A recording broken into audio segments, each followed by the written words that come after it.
free.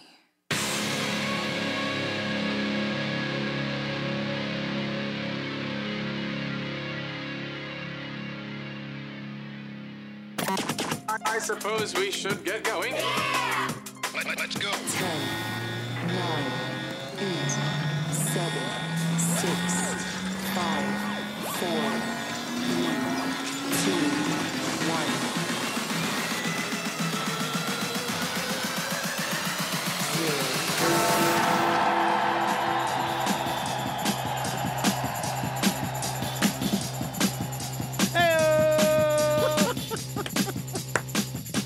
Well done.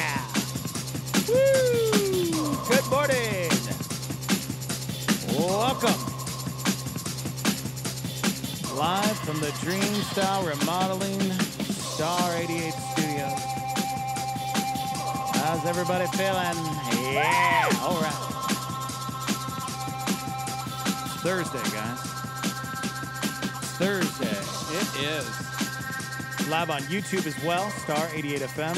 Search it, watch, hang out, chime in, be a part of the show. Good morning, everybody. Tim, Jarrett, Vivian. How do you have internet?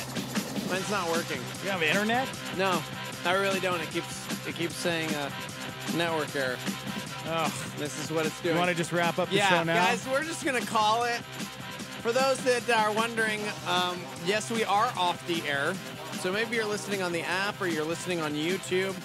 The wind is so bad in Albuquerque right now that it knocked out a bunch of P&M power poles yesterday. And most of the crest where our tower is located is without power completely.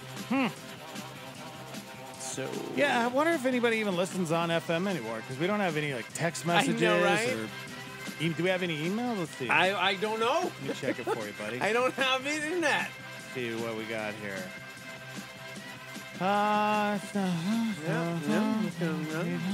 No, I don't think anybody listens on FM anyway, so whatever. Well, if you have the app, good buddy, Star 88. It's a free app. You can stream us live, get us on demand. We're on YouTube, we're on iTunes. We're everywhere, guys. SoundCloud. You can text into the show. What's the live line number? I guess you can't even look at that, can you? 505-585-LIVE. That's 505-585-5483. Oh, yeah, somebody did text in. So did your guys' tower fall over yesterday? My Yes. carport is about to fall over. That's not funny, but I mean, yeah. One person. Yeah, the wind got pretty nasty yesterday. It was awful. I always forget, is it always windy this time of year? Is this like the windy season? I think so, right? Because this is where allergies kick in. This is where the desert gets, to be That's true. that thing that I hate. Yeah. Monsoon season, I think, is coming, which is great because the roof guy still hasn't called. And just love all the water that's pouring into my house. So dope. Is that the one that's in the garage Yeah. area? Okay. And in the back, we need a roofer. That's been a while. Shout out to the wire guy. Wire guy! Oh, wire guy. What the heck, man? Come on, bro! Where you at, dude? I'm dying here. Where you at, bruh? To be fair, I was like, we gotta wait. And then I got my taxes done. And then 2 weeks ago, I was like, Did you "Bro, guys owe money? let's get on it. Dude, State was like, hey, listen, I know you don't like us because we're really blue right now, but you're going to like us even less because we're taking all your money. Oh, my gosh. We owed. Yeah. Ugh. But then the federal government was like, hey, man, we're going to help you this year. We want to offset all that. Here's some extra cash because you have kids. Really? Oh, Yeah. nice. Good. Yeah. Good for you. So it was kind of evened out. Yeah, I'm a little scared to do my taxes. Mm. Everybody's saying that they're owing this year. I don't want to. Yeah. I don't want to, man. Yeah. My eyes are itchy right now, dude. I'm not Dude, gonna it's lie. crazy. But I don't feel as run down, I don't feel as for about a week there, I was just feeling like I had just the flu. I had no energy. Yeah. But I feel a little bit better. Just a little itchy. Maybe the medicine's starting to kick in, the allergy medicine, Maybe it takes a week or so to kick in. It's Thursday. We got Brian Nixon coming up for you at 7. That's right. We'll have a little history lesson with Brian Nixon. 3 degrees. Looks like we've got Mike. Mike, I got the confirmation email. We're just interviewing one person. And we got Mike. MercyMe. I can't. No, I'm not playing it. Why? Because I'll have that song stuck in my head. Surrounded by your glory. Surrounded by your glory. Gosh, this song. What will my heart feel? Will I stand for you, Jesus? Dang it, bro. Thanks, dude. Thanks. Such a good song. Earworm. I don't know if it's a good song or not. That's not even my favorite MercyMe song, because there's actually one song that I can't listen to, and I'm going to tell Mike today. Listen, bro. That's not it. That's the same song. You sure it's the same song? Yeah. Yeah. That makes me cry every time, and I'm like, I hate you song. It's a song that I just can't listen to. Good. It's like we're talking Rainbow Connection tears. Like, it's Jeez. bad. It's about reuniting with your father? Yes, in heaven. Mike's a good dude. What does he do in the band? Play He's drums? the guitar player. He plays the old guitar. Mike Scherzernazen. That's right, man. Shocked Therapy Live coming up at 9. Yeah. With Nate. We got a packed show today, so Nate. I might not need the internet. Yeah, we don't need I'm so mad. My internet's not working. We don't need it. Okay. All right, we got an update coming up on the college scandal. Oh, The college scandal no fallout. way. Who was arrested and more coming up. What did John Stamos and Jodie Sweetin say yesterday when TMC caught up with them? Really? Yeah. What did Aunt Becky's husband, Uncle Jesse, say? You know what's crazy is recently I'd seen this article about how they were in talks for a Fuller House spinoff with Lori Loughlin and John Stamos. Oh, wow. Like, well, I mean, you know, hey, street cred, dude. Street cred. Street cred. It's like Conor McGregor. Yeah. Street cred. This is going to make her even more famous. I don't know, though. But, yeah, I got a clip coming up. Lori Loughlin talking about how she's never pushed her kids. I don't know what that means. Does that mean, like, physically? I've never pushed my kids. Okay. That's commendable. You're a parent. Or Probably never push them. Pushed your kids physically to succeed in life. Oh, yeah. Like, actually get into college like everybody else does. Yeah. So we'll talk about that coming up this morning. Have a really, really good story on the way about a homeless kid who just got accepted to 17 different colleges. Oh, wow. Homeless kid. What's your excuse, guys? Yeah. Really? What's your excuse? It's National Potato Chip Day. There's some weird ones out there now. A friend of mine posted on Instagram yesterday. It was one of the 5 photos I could actually see because yesterday everything broke. Did you see that? Like, no, what Instagram was down Oh, yesterday. yeah. Facebook was out yesterday. Did you ever find out what happened with that? Nope. I got the link here because I didn't read it, though. Because Facebook and Instagram, they went down for hours and people Mine's lost their still minds. jicky. Like, mine's still kind of working, but Yeah? I don't know. My boy Matt from Spoken, he posted these weird red curry coconut potato chips. Oh, that sounds delish. Yeah. Ooh. So Punch me if I ever say delish again. yeah. Yeah. So I'm like, man, they're just going for it in potato chip world. Potato chip world. Potato chip world. It's a good world, man. It is a good world. Yeah. Here's some friends arguing over the correct ranking of Frito-Lay, the Frito-Lay variety packs that you get? Oh, yeah, yeah. A bunch of friends, they were arguing over the correct ranking of the chips. You ready for this? Doritos, Cheetos, barbecue, Fritos, Lay's. Y'all ain't hood enough. You gotta start. Y'all ain't hood. You start right here with Doritos. Yes, okay. Then you go to Cheeto. Any cheese product already in the hood starts it all right there. So 2 cheeses. Then Frito, out of respect to your grandmother. Okay. Then Fritos third. You pick Fritos when barbecue and Cool Ranch was still available. These are bad. This is so they funny. have all got it wrong anyways. The so. variety packs choices are Cheetos, Fritos, Cool Ranch Doritos, Nacho Cheese Doritos, Lay's Barbecue, and Lay's Original. Okay? Man, that's a good-looking variety pack. Stop it. You know what it's missing? That reminds me of one. elementary school, and I'm like, ugh, it's like freaking me out right now. Where's the sour cream and onion? The green bag? Yeah, that's Pass. the best. Man, y'all are messing me up right now in my brain. Sour cream and onion, dude. Those were the options when I was a kid, so I make sure for my kids when they're packing lunches, it's like, we're gonna get the good chips. That's not a good variety pack right there. What is it missing? What do you mean? Like the Sun Chips? Where's the Sun Chips? No, what are we, hippies? I love the Sun Chips. Sun Chips are my favorite. What, hippies? Is that what hippies? Yeah, man. They go for the weird, like, these are rigid and weird in your mouth, and they taste like, I don't even, I'm about to say something. The Harvest. They said the Harvest Sun Chips. Yeah. Okay. So, dude, shout out to my boy Brandon out in Brooklyn listening. Yeah, I just mentioned Matt from Spoken Now. I'm just mention Brandon. Good, man. For no other reason than he's listening in Brooklyn because his actual favorite radio show is not rolling right now. So. Oh, really? Yeah. Oh, well. What's up, Brandon? They got fired, I think. Oh, did they really? Yeah. What show is it? Some sports show. Mike and Mike? What? No, Mike and Mike hasn't been a thing for a while, man. They're not around anymore? No, dude. Now it's Trey Wingo and who's that? What? Trey Wingo? Who's that guy? Man, now it's like Wingo and Golick, bro. Wingo and Golick? That's a cool name, actually. Because Mike Golick is still there. Mike Greenberg, the other Mike from Mike and Mike, he went off to do, I think, television. They split up. So, glimpse into our future. I'll be doing television, and you'll be with some dude named Wingo. How do you feel about that? Yeah, I don't know. I feel about that. I'm gonna become a world famous podcaster, guys. I got during the break. I can't share this on air. You can't? No. I mean, I could say this.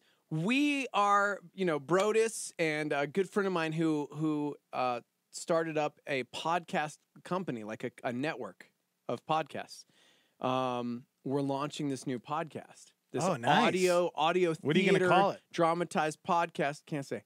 I got the trailer, but it's you have the trailer? Yeah. Oh, you guys have a trailer for your podcast? Well, here's the thing. Is that the new thing? We're entering this international podcast competition. So once it launches, I promise I'm going to blast it everywhere because everybody needs to hear it and vote and all that fun stuff. Really? With Rode mics. The winner, it's like $150,000 worth of gear and startup for this podcast. So, and I'm not going to lie. I think ours is pretty good. Okay. I think it's really good. So, well, you think our show's really good, and nobody really listens. I mean, it's different. This is different. How do you have internet? My computer is literally. You know what? I have internet because the Lord. The Lord. The Lord. He has shineth upon you. Yes, He has. What the heck, the Lord? Surrounded by your glory, what will my heart feel? Still no internet. So I'm gonna have to go take care of that. So, good morning, everybody. 3 degrees coming up at 7. Oh, I'm excited. B-Nex. It means I don't need the computer. Computers. About to throw it through the window. Oh, man. You guys chime in. YouTube Live at Star 88 FM. Download the app. Tell your friends that our translator is down. Or transmitter. Transmitter later. Down, the wind blowed it over, guys. You guys can call in as well, 505-338-3700. I had the weirdest dream about Captain Marvel last night, and I haven't even seen the movie. Yeah. I haven't seen the movie, and it was this new way of doing movies. It was super freaky. I just remembered that. I don't even think I need to watch the movie, though, but I remember just being frustrated with the movie. Like, I don't know if I liked it. Okay. Anyways, let's take a quick break. Live from the Dream Style Remodeling, Star 88 Studios. We'll be right back.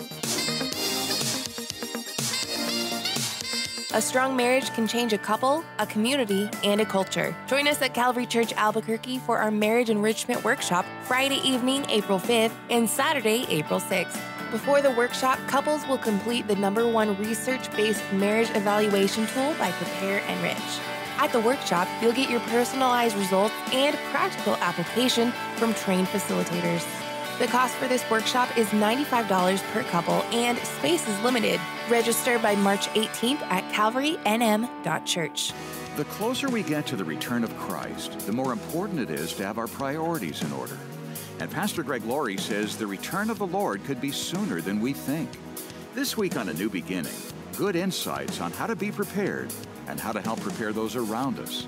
Insight direct from God's Word. This week on A New Beginning with Pastor Greg Laurie. Make an appointment with Greg Laurie weekdays at 8:30 a.m. on our sister station, KNKT 107.1 FM. Tony Evans. This is a Star 88 Supernova. Relationships for Christians should happen on 3 levels. All 3 are critical for relationships. First of all, the physical level. We see each other. We like what we see. So there is the vision. Then there is the soul level. You hear people talk about, I found my soulmate. And you start living with it. Or living with her. Soulmate simply means you like each other. You jive. I mean, the personalities groove. You know, that's the soulmate. The problem with the soulmate is that everybody's soul is messed up. So if you find your soulmate, that's good. I'm glad you click and you jive. But it's not enough. Because our souls have been affected by sin and circumstances. That was Pastor Tony Evans on a Star 88 Supernova.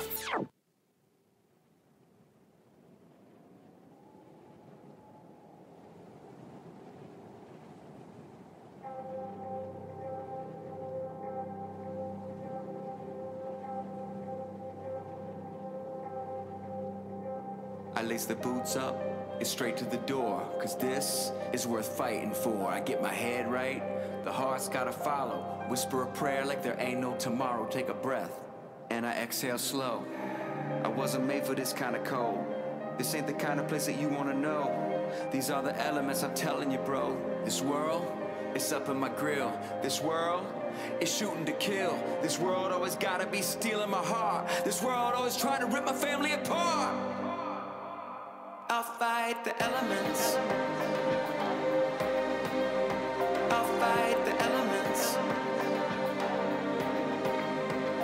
I got spirit, I got faith. I might bend, but I won't break. I'll fight the elements. And I'ma go down swinging. If I go down, I'ma go down swinging. If I go down, I'ma go down swinging. If I go down, I'ma go down swinging. If I go down. This ain't our home. Nah, not even close. They camouflage like we fighting some ghosts. You start to doubt everything that you know. I feel the heat and it's starting to show. They try to break us, make us wanna give in. Lay down our arms, provocate us again. Lay down a fight, I could never relent. And I'ma take it all the way to the end. I'll fight the elements. I got spirit, I got faith. I might bend, but I won't break. I'll fight the elements. And I'ma go down swinging. If I go down, I'ma go down swinging. If I go down, I'ma go down swinging. If I go down, I'ma go down swinging. If I go down, let's go!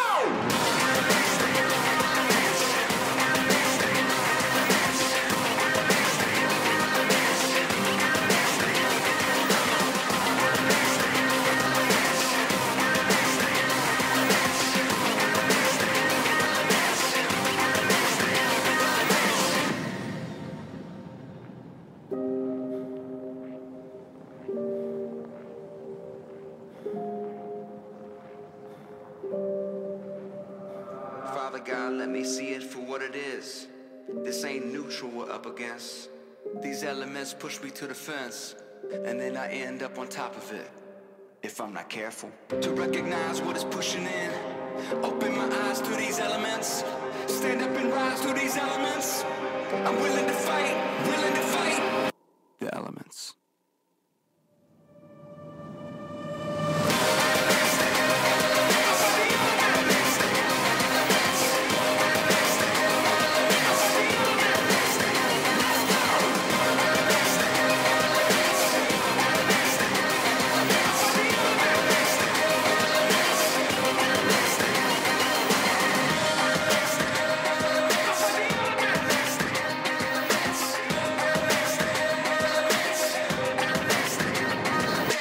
did not time that bite of Fig Newton. Well, good, because I just take a big old bite of burrito. Oh, good. Twinsies. 628. I don't know what hard because I don't have internet. Gosh, I feel like I'm eating Play-Doh right now. And I know what that's like because I used to eat Play-Doh when I was in preschool. It's like cement in your mouth. I just choked on burrito. Man. Woo! High today is going to be somewhere between 50 and 70. I'm sure of it. And when's the last time you guys had a Fig Newton? Seriously. The Morning Invasion with Dex and Steve-O on Star 88.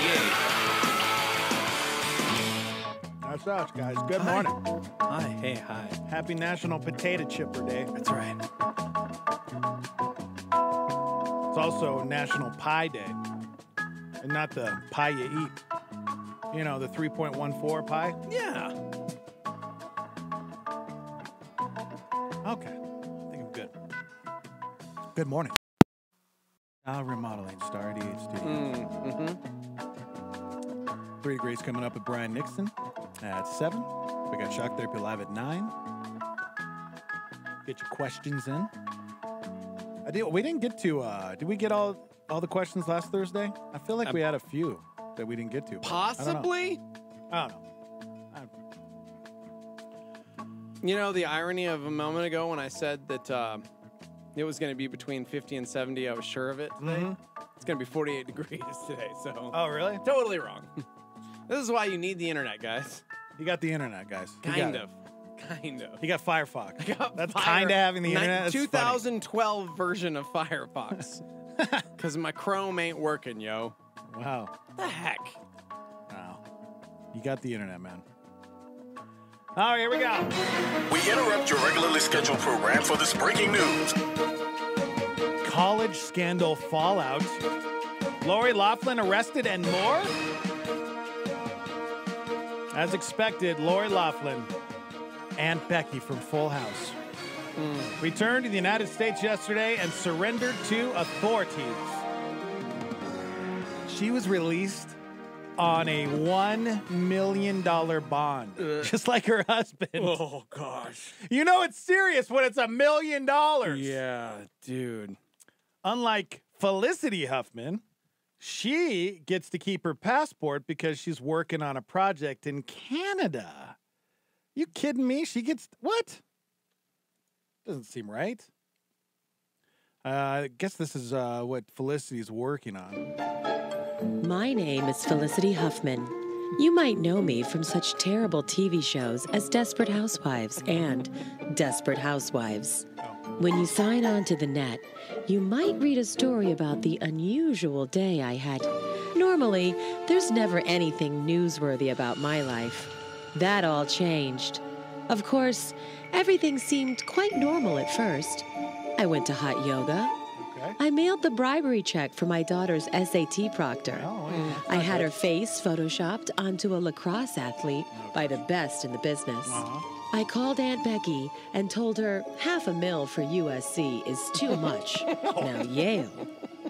Yes, I spent the day like I spend every other day, ignoring my husband and helping other rich, entitled women to secure a spot in an Ivy League school for their child who has no business being there. But at least they took the place of a poor student. Okay, well, Okay. that's Felicity. This is horrible, man. Felicity Huffman. Yeah. Real audio, guys. Totally. She's working on that new Desperate Housewives up there in Canada, but she's doesn't seem like she's in that much trouble compared to old Lori Loughlin and Massimo. Good old Massimo. Good old man. Massimo. Gosh. She should have married Stussy. Yeah.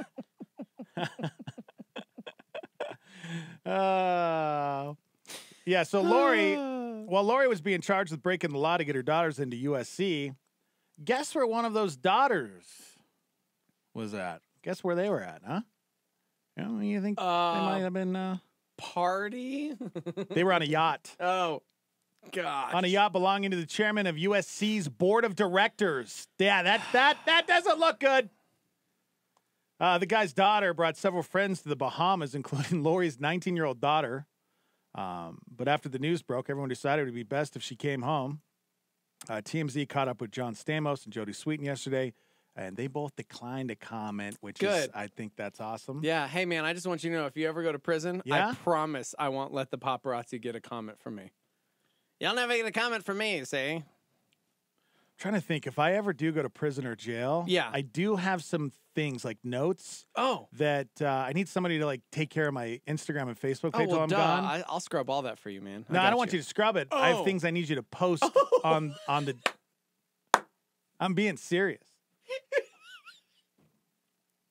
Yeah, I can do that. Can you imagine, like, I get arrested, like, hey, and man, then all of a just sudden there's keep still up with my updates on Instagram Facebook and and Instagram. yeah, People are like, do you have Instagram and Facebook in jail? I What? just want to keep my followers happy.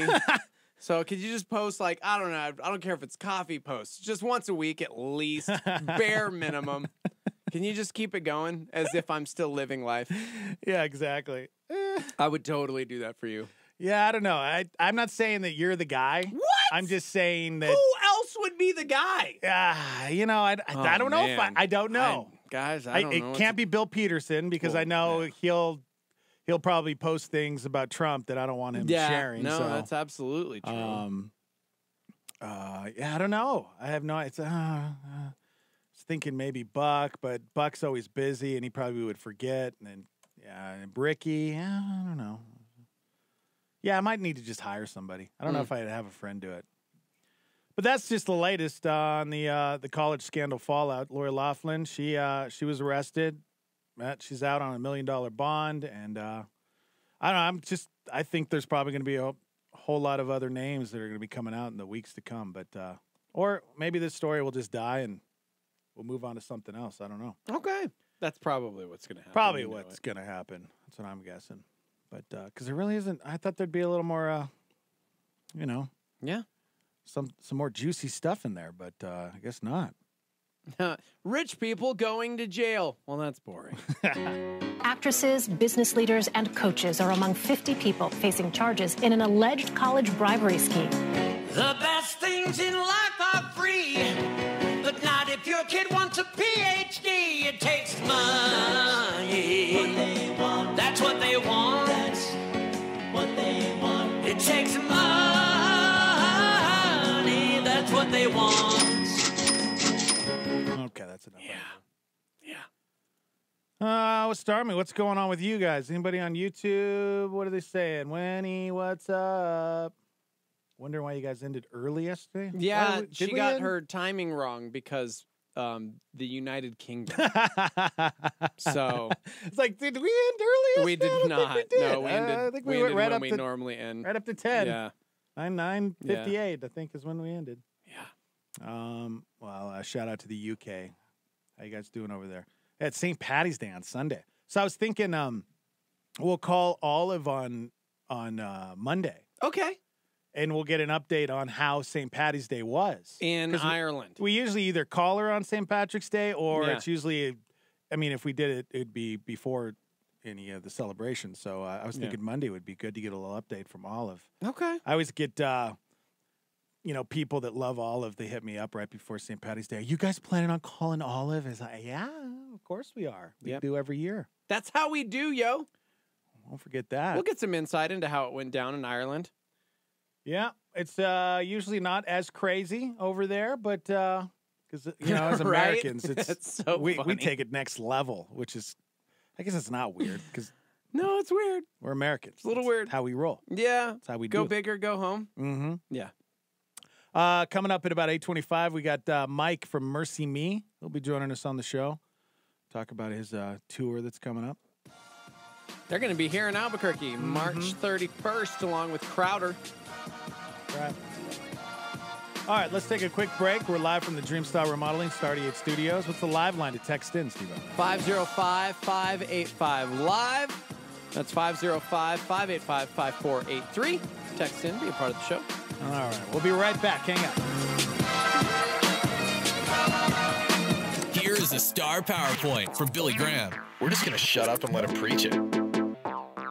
In Romans 5, but God commended this love toward us in that while we were yet sinners, Christ died for us. Much more than being justified by his blood, We shall be saved from wrath through him. Again, the blood. We shall be saved from wrath through him. And the dictionary defines justification to be free from blame, to be proven to be innocent. We cannot do it ourselves. It's impossible. You can work all your life and do good works and pay money to the church, but that won't justify you. The only thing that will justify you in heaven or upon earth or in hell is the blood of Jesus Christ. And justification means just as though you'd never sinned. Wouldn't it be wonderful as though you'd never committed a sin in your whole life? Well, that's what can happen tonight when you come to the cross. That's the power of the blood. That's the power of the blood. Star 88, Star PowerPoint.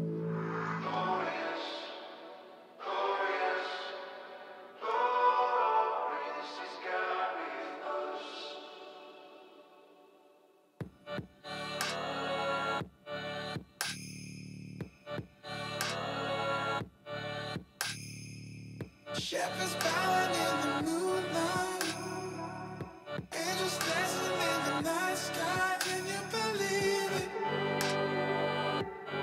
Can you believe it?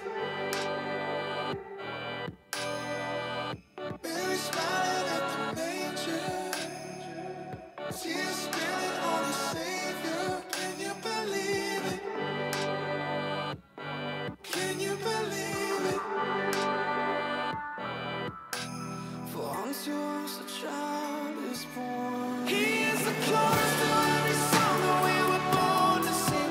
He is the rhythm of your heart, so let the beat begin. It's so glorious, glorious, glorious is God with us. He is the miracle of the love that set the people free.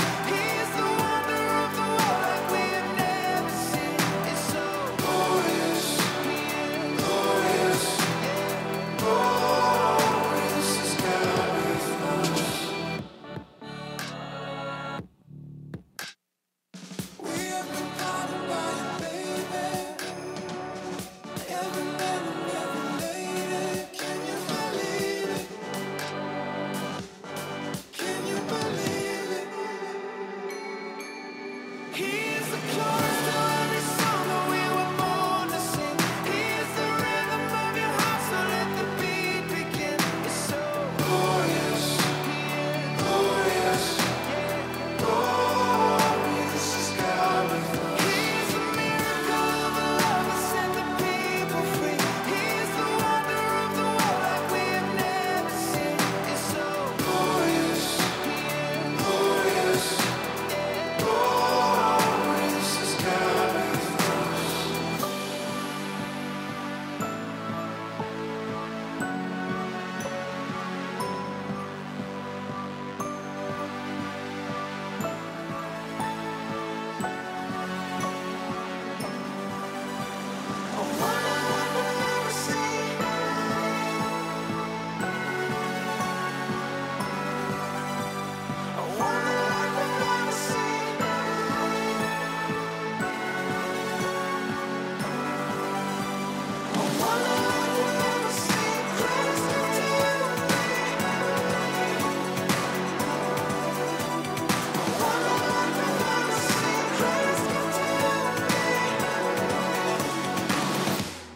He is the chorus to every song that we were born to sing. He is the rhythm of your heart, so let the beat begin.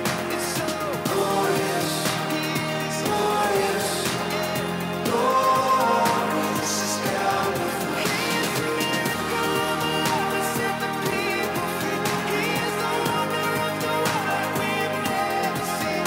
It's so glorious, he is glorious, glorious is God with us. It's so glorious, he is glorious, glorious is God with us. Glory, this is God with us. Glorious for King and Country. It's on Star 88, 642. High today at 48 degrees. What's going on in the news today? President Trump grounding all Boeing 737 MAX airplanes. The U.S. is essentially the very last country to ban the aircraft. The safety of the American people is our paramount concern.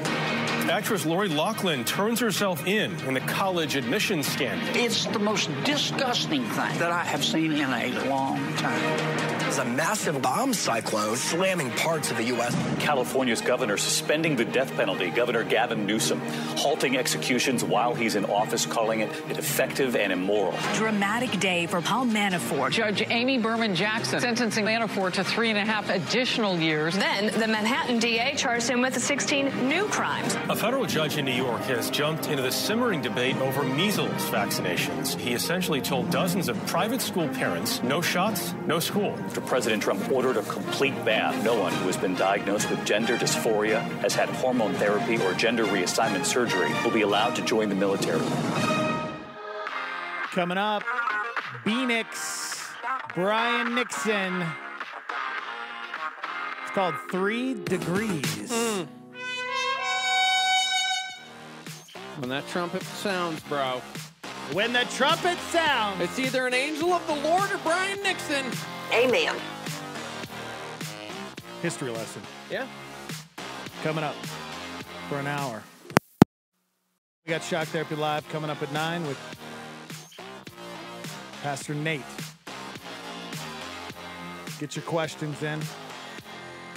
And we got Mike from MercyMe joining us at about 8:25 if you're a fan. We're hanging out on YouTube Live at Star 88 FM. Good morning, guys. We're off on the FM.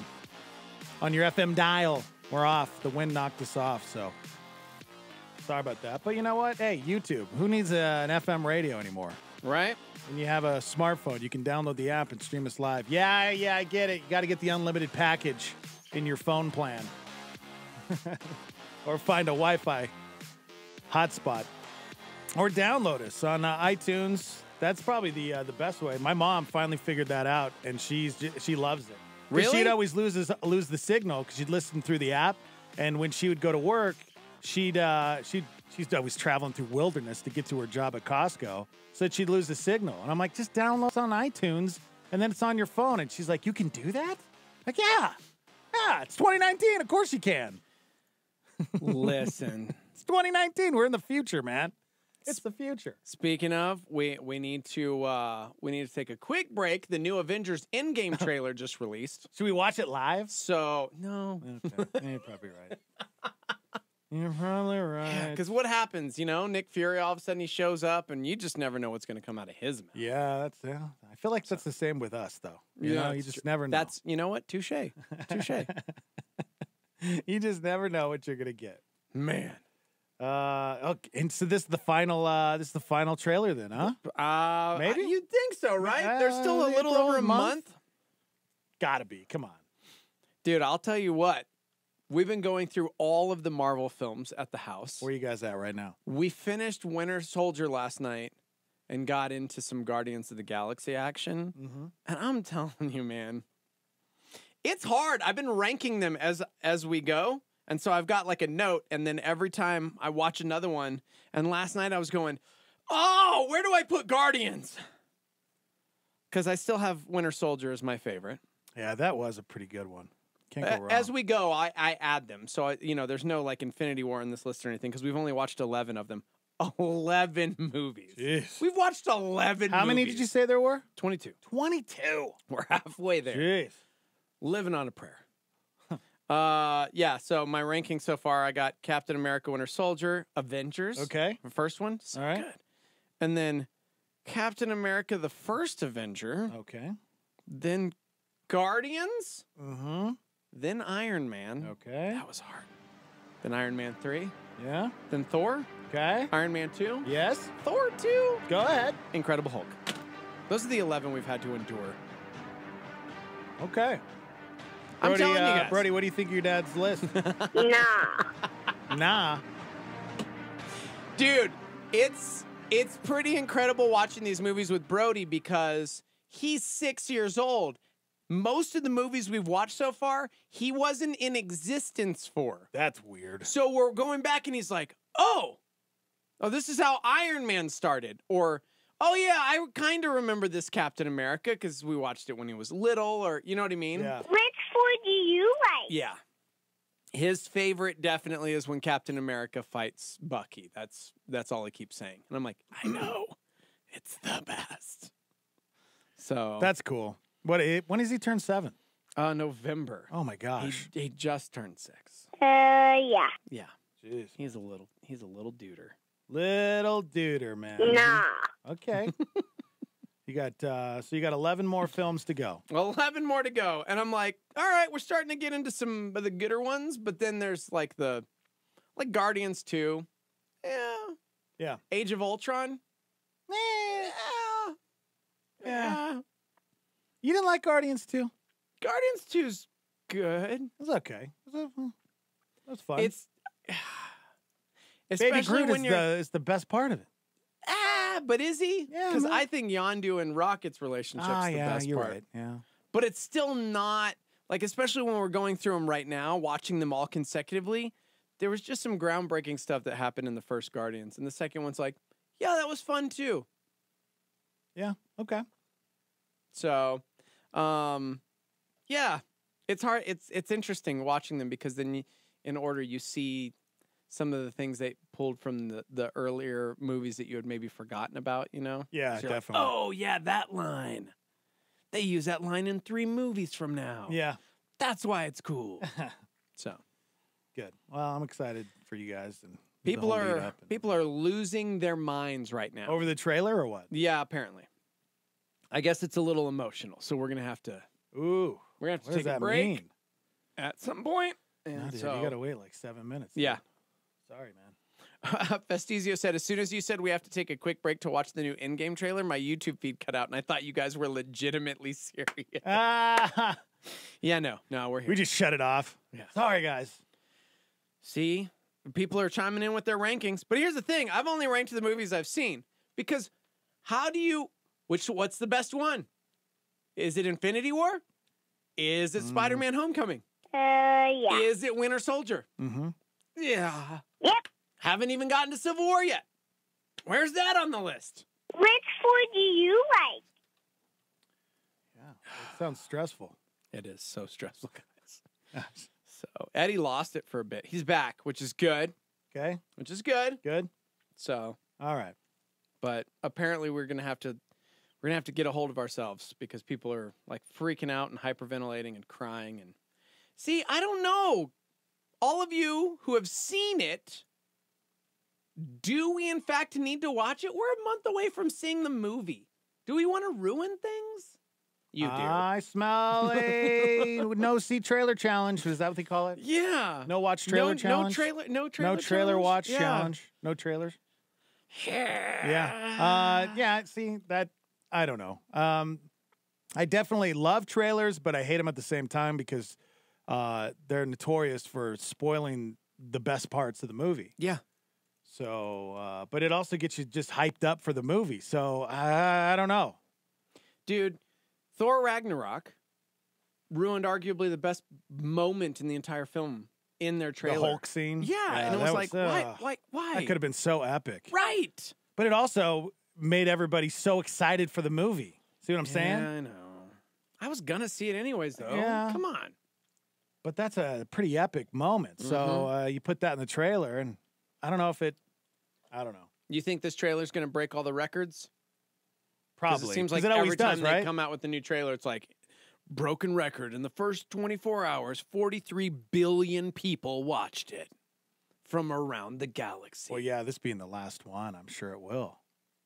But it's the last one for this time. Yeah. You know we're going to get like a new Avengers movie with like Black Panther and Captain Marvel and Ant-Man and Spider-Man and all the people who are still going to be under contract with Marvel for 10 years. Doctor Strange. Do I want to see that movie? Doctor Strange? No, I just mean like that Avengers movie. Yeah, of course you do. I do. Wow. But Cap and Iron Man and Thor. I have to let him get it all out, guys. I'm just going to. I have to let him go. Get it out, man. It's fine. I get it. I get Watching all the movies again, I'm just telling you right now, bro, I will be inconsolable if and when Cap goes. Yeah? I'm just saying. He's the best character in the history of film. Oh, he's the best.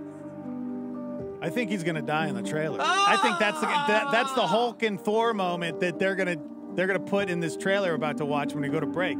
They're gonna kill Captain America in the trailer, and you're gonna lose your mind, and you're gonna say, "Mark my words, Steve-O, when we come back from break, is gonna go, I'm not gonna go see it. I'm out. I'm done." No, because if they were going to do that in the trailer, it's going to be a misdirection, and they're actually not. Yep. You be quiet, Brody. Dude, trust me, The Walking Dead, Rick Grimes. I've learned from my mistakes. Are you caught up on that, by the way? Nah. I got caught up last night with Bill. No? Nah. It's so good. Really? It's gotten so Okay. good, man. All right. I trust you, so I will. It's got very Texas Chainsaw Massacre. No. Yeah. I'm good. I don't know if you would like it, actually. Yeah. It's not your thing. You know. How about you, Brody? Nah. Okay. 505-338-3700 if you'd like to call into the show. Yeah. Chime in on YouTube Live at Star 88 FM. And maybe before we go to break here, let's do good news. Oh, we need that. Good news. We'll take that good news. Before we hang out with Brian Nixon for 3 Degrees. Coming up. You know, the big college admissions scandal is in the news right now. So take this, Felicity Huffman. 17-year-old kid, 17, in Jersey City, New Jersey. Just got accepted to 17 different colleges. And it's a big deal because, well, he's been homeless for a large portion of his life. Man. His name? Dylan Chittick. He came to the U.S. from Trinidad with his mom when he was 7, but he's a U.S. citizen now. Thank goodness, or he's about ready to get deported. His family's been homeless off and on since he was young, but Dylan still managed to make it into the National Honor Society, and he's also president of his class. Okay. He says his mom's courage is what inspires him to work so hard, and he knows how hard life can be, so he's determined to lift his family up and never let them get back to a place where they have to struggle so much. Oh, my gosh. Whoever raised this kid is a genius. That breaks my heart. 17 years old. Just think about, no 17-year-old should ever have that pressure, you know? This is a remarkable human being right here. Yeah. You don't see a lot of 17-year-olds like this. Yeah, he's been accepted to 17 schools so far, including a few big ones like Xavier. But he's still waiting to hear back from the College of New Jersey near Trenton. That's his top choice, partly because it's close to his mom. Oh, what a good kid. What a good son. Gosh. Well, wherever he ends up, he plans to work as hard as he can, and he's planning to major in political science. Yes, Dylan. Take that, Felicity. What? Take that, Lori. Take that, all you other people out there that are getting your kids into colleges. Man. Because of money. 17 schools, man. That's pretty, I will say it's pretty amazing. Yeah, it is refreshing. Like, right? Yeah, absolutely. Let's hear a clip here. NGCU, Ramapo, and Albright. I have to have a lot of determination. There's been a lot of people saying you're not going to achieve this, and me getting these acceptance letters kind of verifies what I've been saying, that I can do it and I will do it. It's been hard financially. We've been homeless. Putting herself out there like that basically made me more determined to... Yeah, we talk about that, you know, with Holly Slade. Excuse me, I'm getting choked up. Yeah. Actually, it's just allergies. Okay. But Holly Slade comes in, and we talk about Feed In 'Em Kids. We talk about all these homeless kids here in New Mexico and how they can't even... There's no hope when you are stressed and worried about where's my next meal going to come from? You know, how are you supposed to do good in school when, you know, you're starving to death? Your mind's not, it's not working right when you're not eating properly. You know, but this kid right here, homeless, 17 years old, and he just got accepted to 17 schools so far. So, man, way to go, Dylan. Mm-hmm. Way to go. Don't give up, man. I'm quitting the show, and I'm going to go back to college, guys. Yeah? Yeah, I'm going to major in chemical engineering. Oh, nice. Just something light and easy in my 40s that should. Okay. We have to go to break because we have to go watch the new Avengers trailer that just dropped. And we also have Brian Nixon coming in. 3 Degrees is next. Stardy 8 wants to thank Village Pizza Restaurants for becoming our power partner. Village Pizza is a locally owned restaurant with 30 years of experience. Village Pizza serves breads, soups, salads, and pizzas like the Dust Devil, the Village Combo, and the Pizza Blanco. In 2 locations, Corrales and the West Side with the drive-up window, or on the web at villagepizzanm.com. It's simple math. 1 imaginative family plus 1 great idea equals 2 pizza restaurants. A portion of the programming this hour is made possible by a generous gift from Rain Tunnel Car Spa, with 4 Albuquerque locations, providing car washes, detailing, Car Spa, a power partner of Star 88. Info online at raintunnelcarspa.com. A Star 88 Supernova with Greg Laurie. A non-believer cannot wrap their mind around what you believe unless the Holy Spirit tells them or shows them. That is why I always pray that the Holy Spirit will work in the hearts of people when I speak. And I pray that the Holy Spirit will work in the heart of a person when I'm sharing my faith. Because sometimes people will come up to me and say, Greg, you're an evangelist. Tell me what I can say that will make a person believe. Like I have some secret.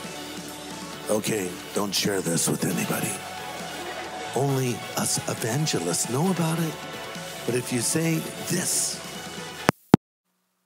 and they'll believe.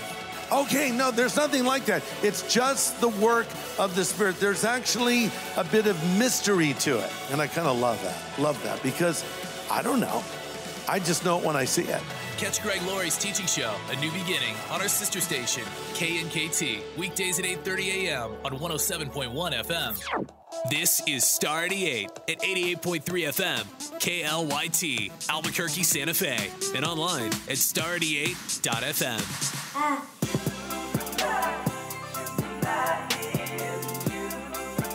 Shoot from the hip.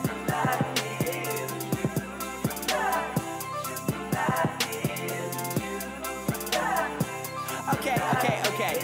Hello, I am a millennial in my home studio watching YouTube videos. I grew up on Legos, Lunchables, and Legos. Not to brag, but participation trophies, yeah, I got those. That was years ago. 3 past 2-0, be a degree, yo. Still feel like a Nino. Mama called me kiddo when I was eating Cheerios. I still eat cereal, but I am an adult. Here's the dealio. I'm grown up, but what's up with all the responsibility? I'm worried if I work in my staff on my creativity. I'm busy making my feet on this so pleasing aesthetically, and somehow I get blamed for the death of the napkin industry. No one told me real life is such a mess. Why nobody tell me that I ain't the best? All of a sudden, everybody's unimpressed. I play it cool, but homie, all I do is guess I shoot from the hip, shoot from the hip. All I do is shoot from the hip. I got no idea, got no clue, so you know I just shoot from the hip, shoot from the hip. All I do is shoot from the hip. I got no idea, got no clue. Shoot. I'ma make it up as I go. I'm a PBS kid that got grown. Hold up, where did my summer break go? Somebody, anybody, tell me what I need to know. Wait, I gotta pay student loans? Oh, pay my own bill from my phone? Oh, come up with rent on my own? Oh, any chance I could leave this alone? Oh, I don't think I took a class for this. All my friends are baristas and activists. Never took a test or checked off a list. To be a grown-up, I just took a shot and missed. And now I'm stuck in the middle feeling weird. I'm like a kid but can kinda grow a beard. But I don't wanna work if it ain't my dream career. I am pseudo-independent, I don't need a puppeteer. Shoot from the hip, shoot from the hip. All I do is shoot from the hip. I got no idea, got no clue, so you know I just shoot from the hip, shoot from the hip. All I do is shoot from the hip. I got no idea, got no clue. Shoot. My generation get a lot of hate for our Snapchat selfies and swipe right dates. No ambition, they say. No conviction, they say. Got no vision, they say. Want my prediction? Okay, like it or not, we all you got, so homie, get it through your brain. I think everyone's opinions need to take a little break. No matter what you say, no matter who you're trying to blame. Millennials will run the whole world someday. We are not the worst generation ever. When did we start any world wars? Never. What kind of standard are you even trying to measure? We own the internet and our music ain't clever. Growing up is hard enough without your guilt trips. We don't gotta be the same as you to get it. I know it might seem like we don't always have a grip, but it don't matter cause we know how to shoot from the hip. Shoot from the hip, shoot from the hip. All I do is shoot from the hip. I got no idea, got no clue, so you know I just shoot from the hip, shoot from the hip. All I do is shoot from the hip. I got no idea, got no clue. Shoot.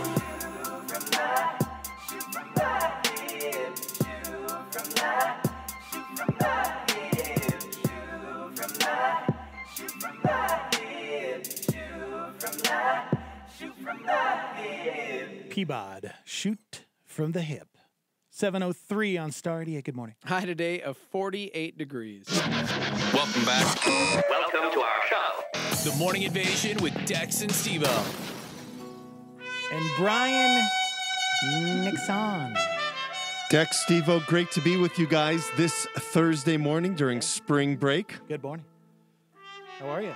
Doing well. I don't know how many kids are actually up listening to the program, but you know, you have your faithful listeners, the adults who go in, but kids aren't driving, to the schools this week.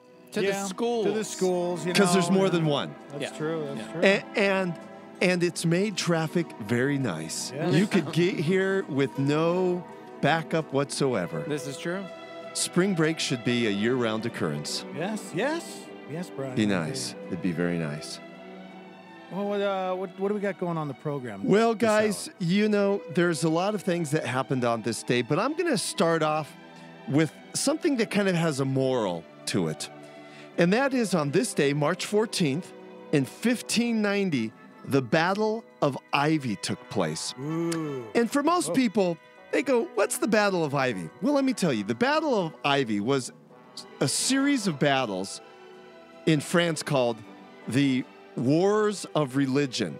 And essentially, they were several battles that happened between the Protestants and the Catholics. And during the Battle of Ivy, which happened on March 14th, 1590, Henry IV sided with the Protestants. He said he was a Protestant, and he got the English folks behind him because England was, by this time, fairly Protestant. And he says, hey, let's go partner together and take over France. Ooh. And so the Protestants in England said, sure, let's do this. But there were some problems with Henry IV. And what he did is he got England on board. Okay. And he overtook France, and he became the king of France, King Henry IV. Yeah. But right after he won, probably several months up to a year, he converted to Roman Catholicism. Wow. So he was just using the Protestants for his end games. He got their vote, so to say. He got their love, and then he used it for his own personal pleasure, if you will.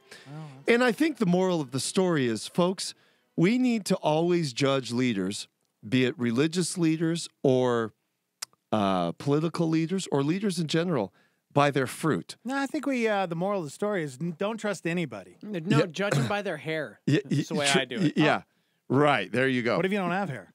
Exactly. That's it. That's it. No, the moral is judge, because Jesus himself said, by you the will content of their character. No, Jesus said, you'll know them by their fruit. That's exactly right. Yeah. So you've heard this saying, talk is cheap. People could get up wherever they want and say what they want. Yeah. But watch their actions. Watch what they do. And Jesus, of course, in Matthew 7:16 is referring to false prophets, religious leaders. But I think the principle translates to any group of leaders. Watch what they do, not just what they say. Yeah, absolutely. So King Henry IV, on this day, Battle of Ivy, he takes over France. On this day in 1644, England grants a patent for Rhode Island, which back in those days was called Providence. Okay. But so Rhode Island basically was starting to be populated by a bunch of English people, to the consternation of our native brethren who were saying, hey, this is our land.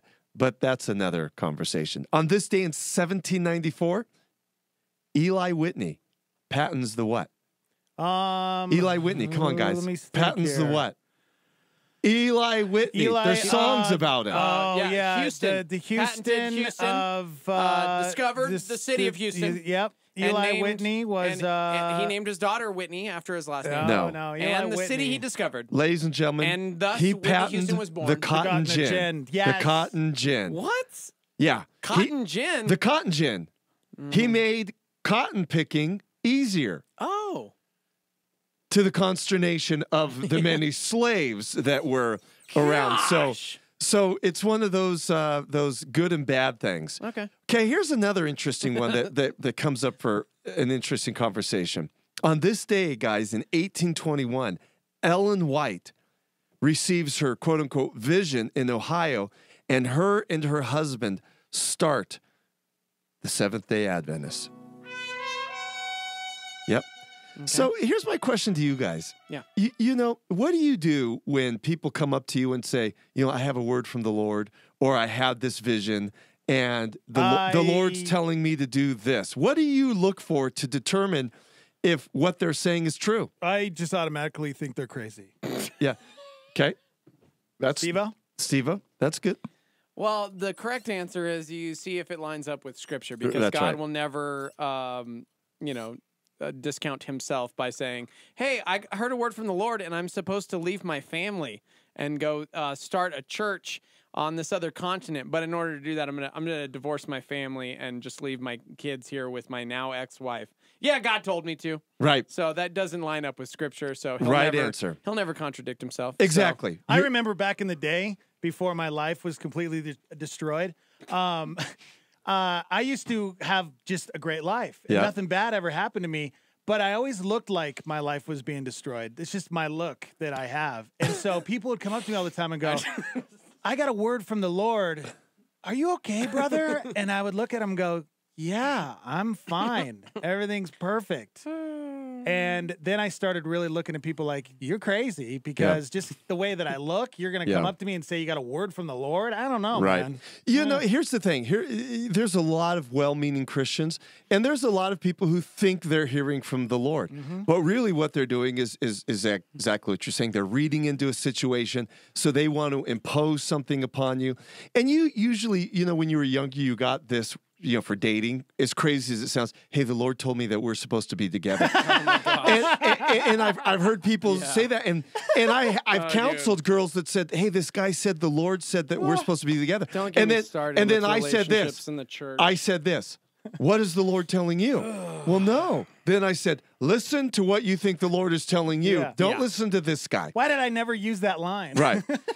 Here's the crazy thing. So, you know, Ellen gosh. White receives her vision. She starts the Seventh-day Adventists with her husband. Now, I'm not here to douse a bunch of criticism on the Seventh-day Adventists, but, you know, they went back to the law, particularly the Old Testament law of dietary restrictions.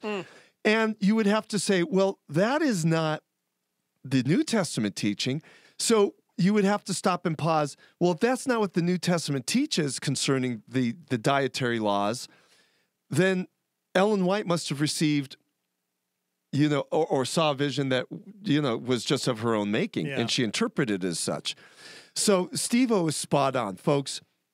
When someone comes up to you and says they have a word for the Lord or from the Lord, or I saw this vision and thus, always check it with Scripture. And then go to other people and go, hey, this person said this. What are you seeing?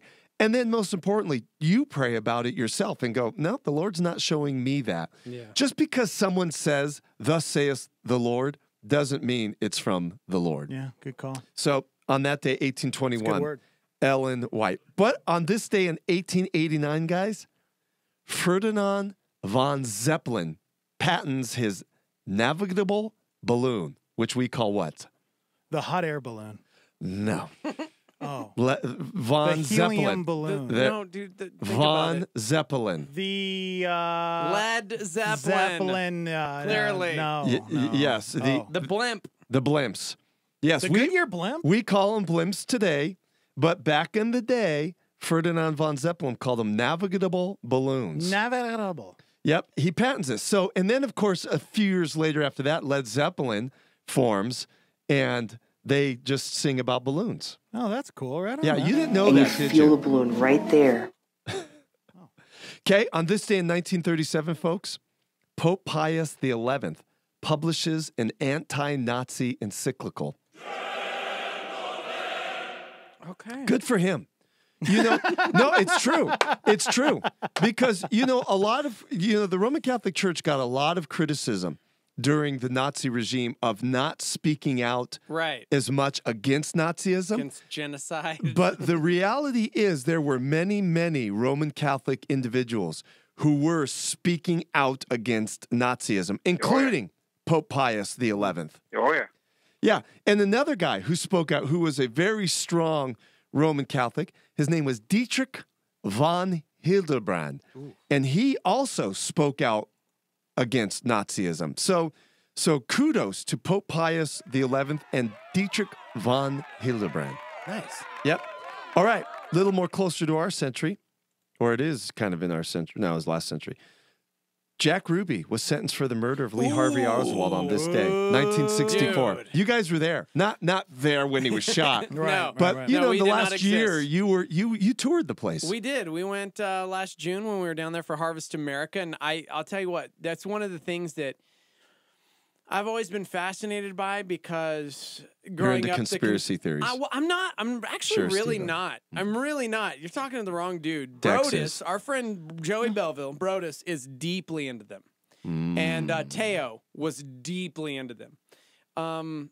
And so we went, we checked it out, and it was like we both disagreed on the whole shooting, where he got shot, all that kind of stuff. Dex, you kind of you fell on the side that he shot himself, No. like so quick, no one knew. No, time travel is where I stand. yeah, he says time travel.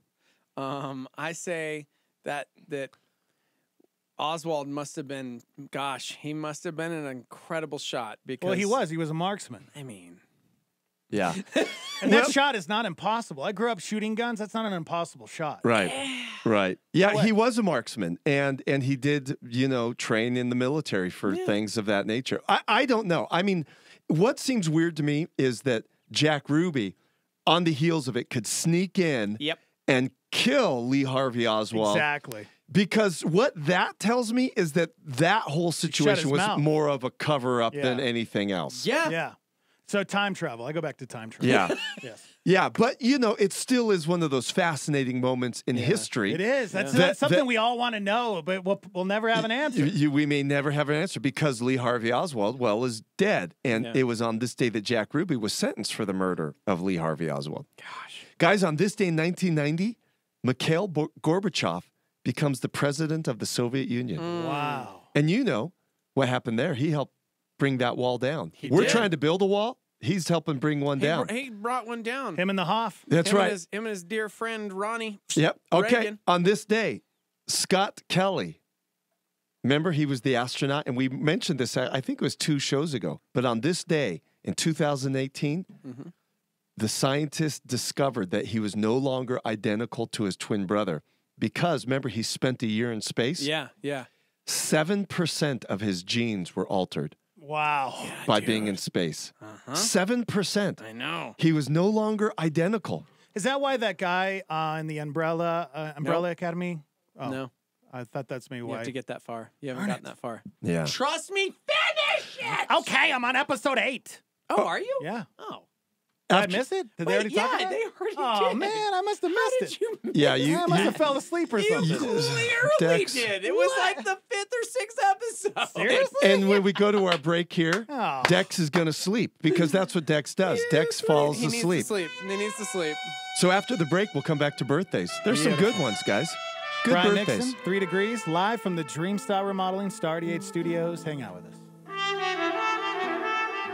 Here's Skip Heitzig with a word about Calvary College. I'm thrilled to invite you to take your life's purpose to a whole new level with a degree in biblical studies from Calvary College.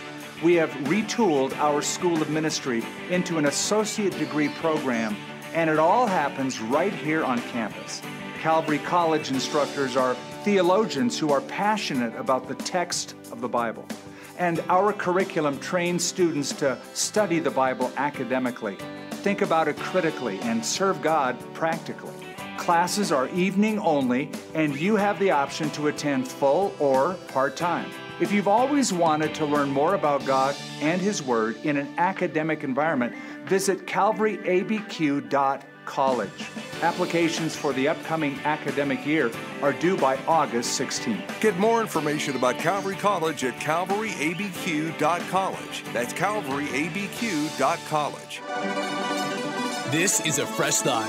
Listen up to Levi Lusko. Now, what is faith? It's humble dependence on God. What is the opposite of faith? It's self. If you're not living by faith, you're living by self, living by sight, you can understand, what makes sense to you. It's the life of pride, where faith says, thy will be done. Arrogantly, a lack of faith says, my will be done. I did it my way. So Abel didn't have a lot to go on. Gosh, what we have now, this full revelation, the death, burial, resurrection of Jesus Christ, his promise to return, all the New Testament epistles, are you kidding me? All the cautionary tales from the Old Testament, we have such a leg up. God said, don't worry, I'm going to send my son to crush the head of the serpent. And Abel obviously was like, I trust you. I believe in you. In his heart, he said, I believe you're gonna solve my problem. And you know what Cain obviously was saying? I don't need you to crush the serpent, I'll crush him myself. For more fresh thoughts, go to LeviLusko.com.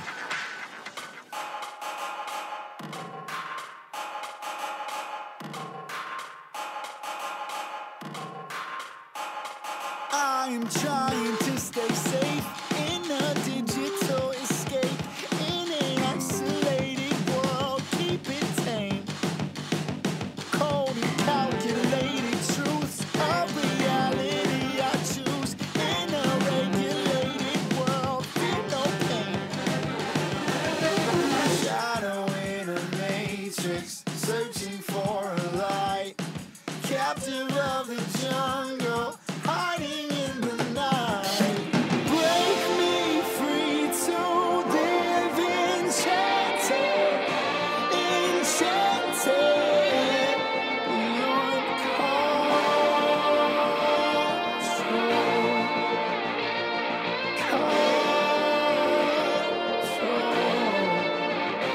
I'm connected in a daze, roam unconscious, disengaged in a simulated world I sustain. Swimming senses through a void, ease my appetite with noise. In a stimulated world, go insane. Shadow in a matrix, searching for a light, captive of the jungle, hiding in the night. Break me free to live enchanted, enchanted, beyond control.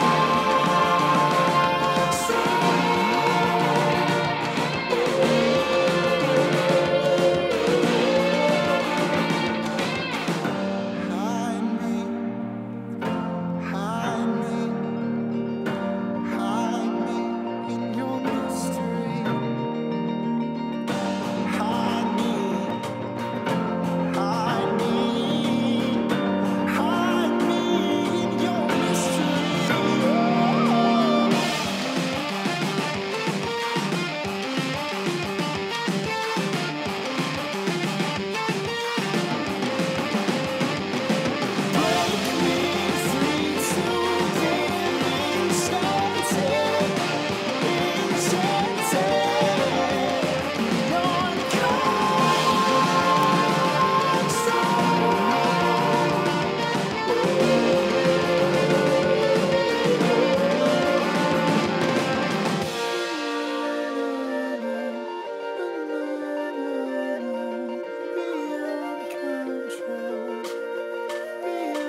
King's Kaleidoscope. Oh.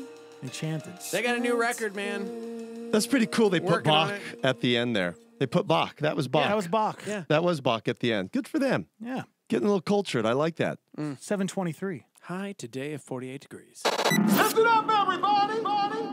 The Morning Invasion with Dex and Steve-O. I've got to say, I'm very impressed. I appreciate that. Good morning. 3 degrees with Brian Nixon live from the Dream Style Remodeling Star 88 Good Studios. morning, guys. Good morning.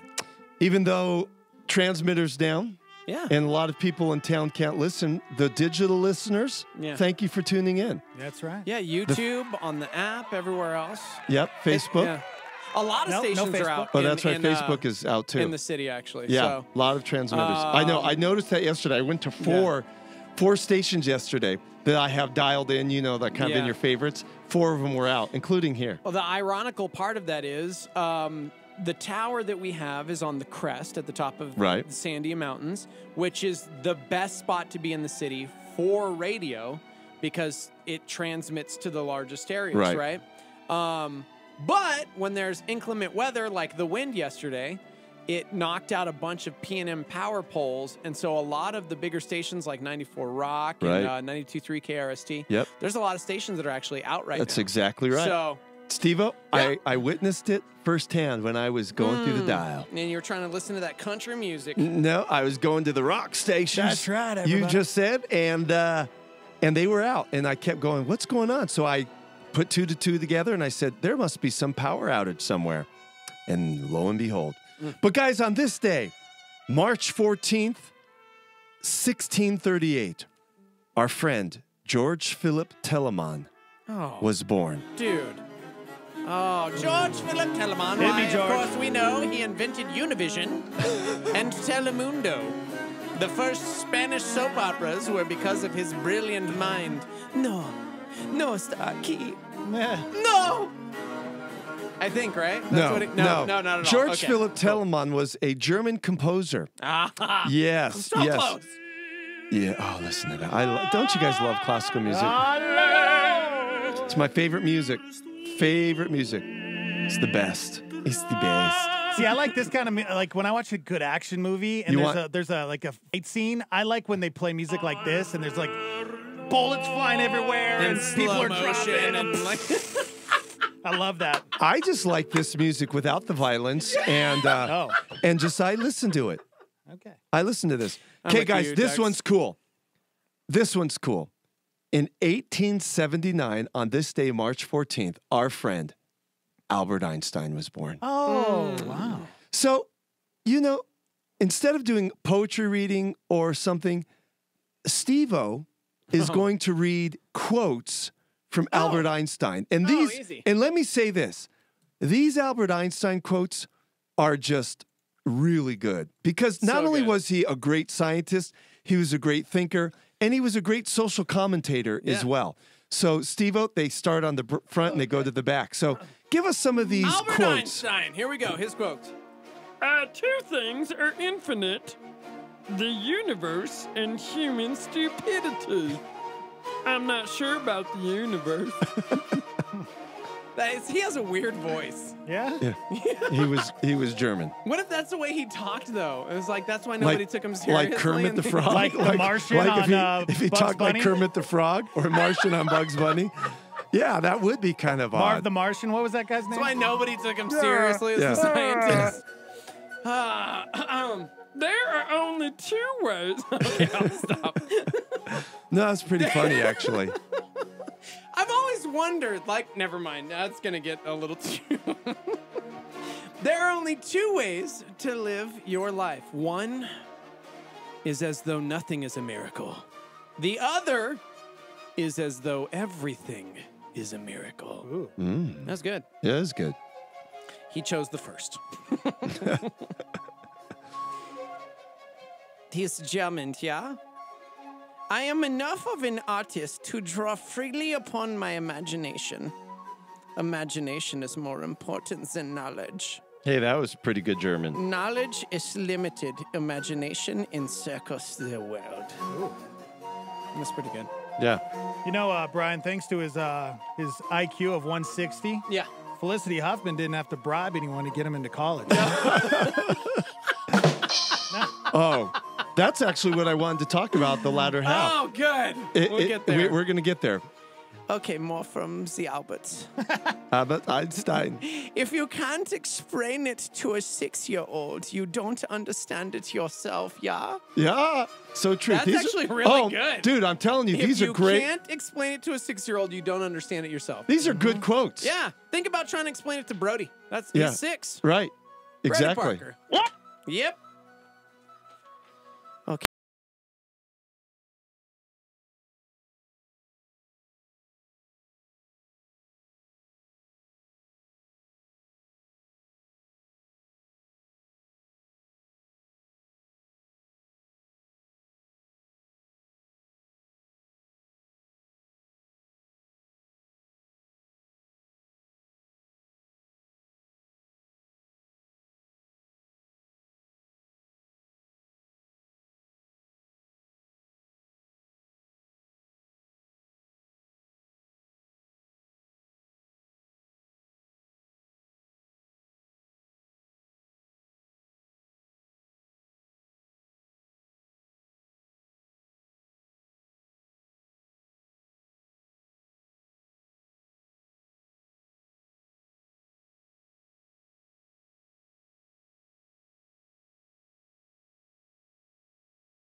Ja?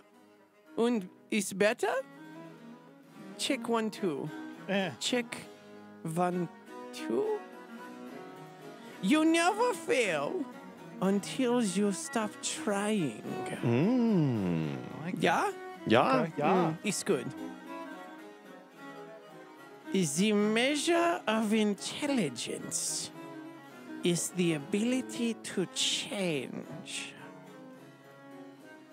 Yeah? Yeah, very good. It's good. Very good. It's good.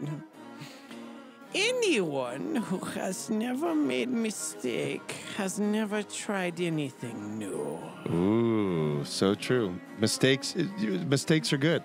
Come on, Albert Einstein. I think my favorite is the if you can't explain it to a 6-year-old, you don't understand. Isn't it that yourself. great? Yeah. So happy birthday, Albert Einstein. Wasn't one of his famous quotes, the hardest thing to understand is the income tax? I don't know if that was a real quote of his. My favorite quote of his was when he looked at the police officer at the substation and said, "I'll be back." Okay. Yeah, that was a good my quote. favorite. And then he drove a car through the window. It was weird. Yeah, you guys live too much in movies. But that's good. March 14th, 1879, Albert Einstein. In 1933, Michael Caine, the actor, born. Happy birthday, Michael Caine. How come we can't have Michael Caine quotes? Well, give us one. Why do we fall? Oh, very That's good. like the best quote in Very all of his good. movies. What's your favorite Michael Caine movie? Well, okay. Steven, you're the movie guy. Now Michael Caine movies, because I was quoting from Batman Begins, and that Why truly do we is fall? So we can pick ourselves back up. Yeah, so we can get back up, right?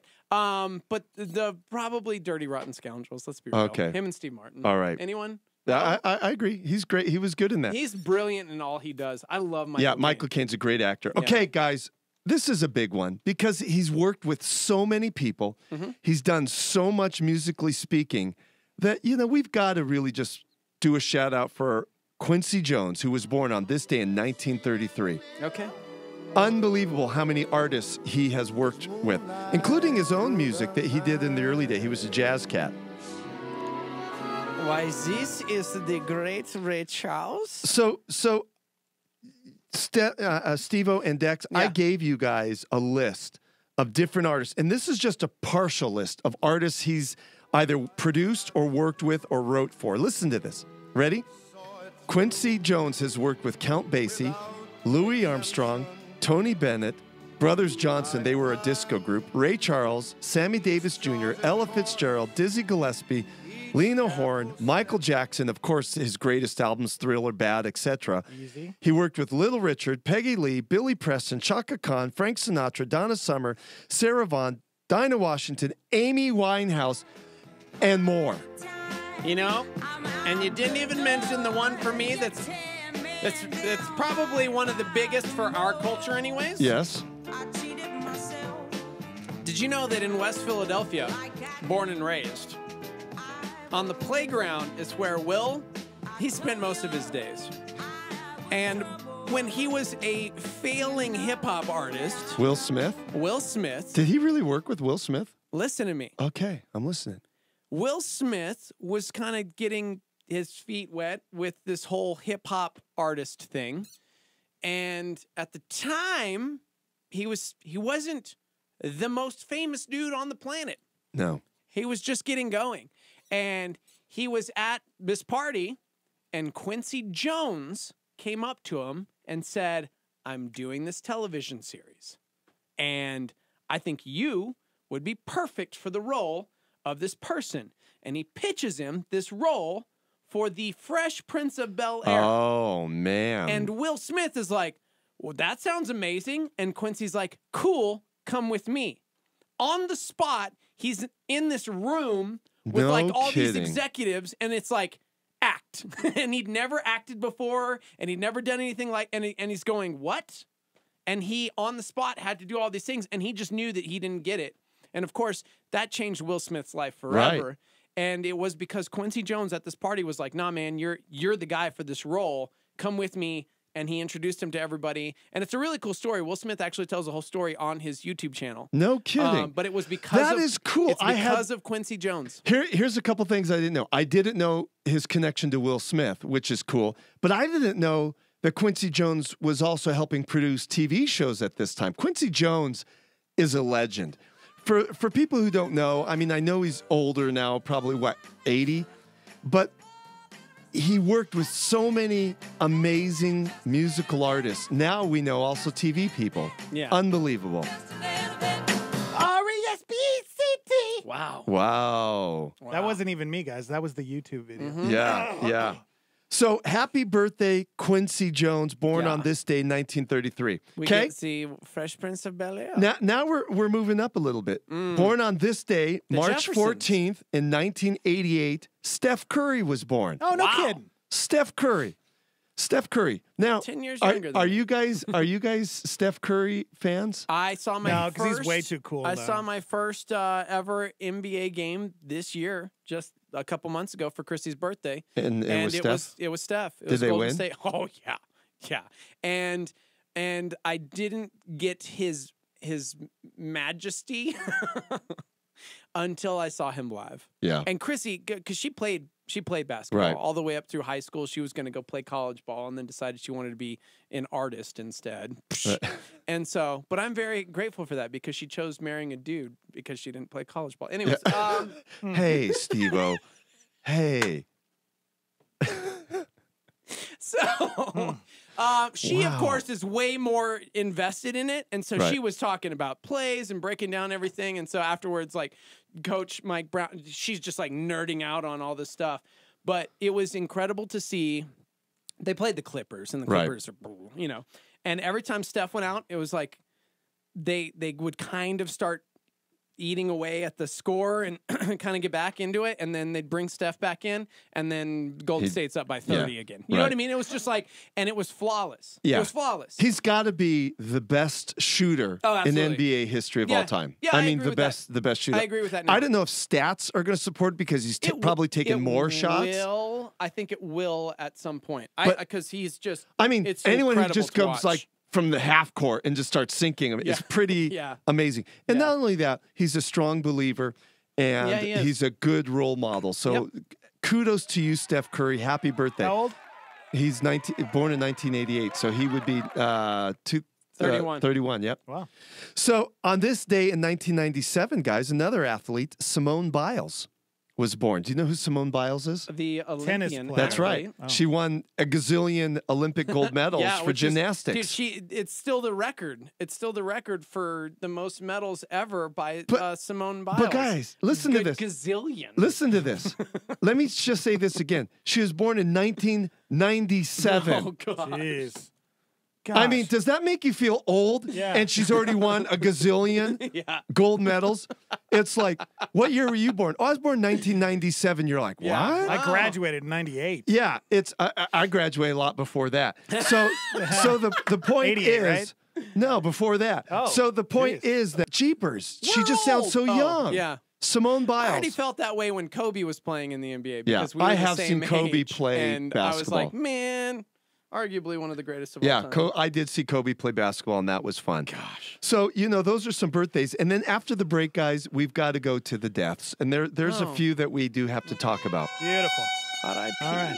Chime in, YouTube Live at Star 88 FM. We'll be right back. Brian Nixon, 3 Degrees. Hang out. Jesus is our King, but do you treat him like royalty? Here's Tim Keller on a Star 88 PowerPoint. How do you know if you're a Christian? How do you even know if the Holy Spirit's working in your life like this? Do you know you hate God? Have you seen your hatred? Have you seen that there's an enmity in your life against God? Have you seen how much you hate the yoke? When you hear Herod and Jesus Christ Superstar saying, "Get out, you king, get out of my life," do you know that that's the words of your own heart? If you know that you hate God, if you know that that's a big part of your heart, that proves you're a Christian, because only Christians know that. Only Christians can admit that. Only the Holy Spirit can allow you to surface that repressed traumatic material. If you don't admit today that you're an enemy of God, you're really an enemy of God. The only way to become his friend is to admit you're his enemy. The only way to know that the Holy Spirit's working in your life is if you're able to see that resentment. We have a king. We hate the king. We need the king. That's the PowerPoint with Tim Keller on Star 88.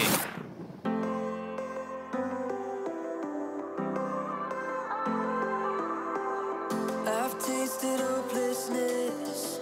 I know what heartache is. But somehow through all of it, your love remains.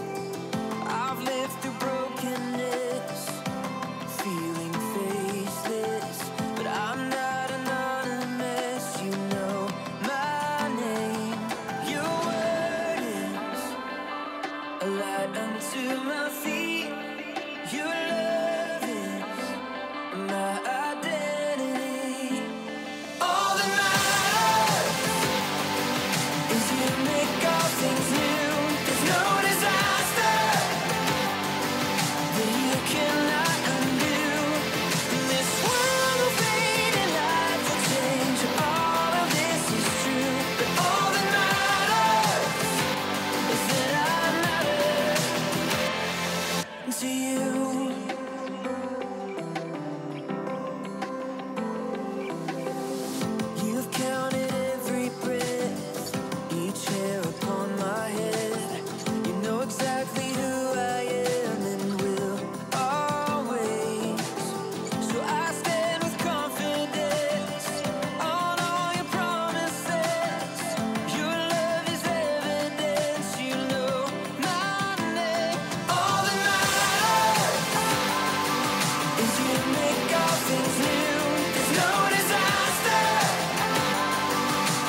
Dixon. All that matters, it's on Star 88, 744. High today, 48 degrees. The Morning Invasion with Dex and Steve-O. And Brian Nixon, 3 degrees. 3 on your degrees. radio. Well, fellas, we've covered the events, we've covered the birthdays, but like normal, people die in history as well. So Well, we've we're all got gonna to cover some passings.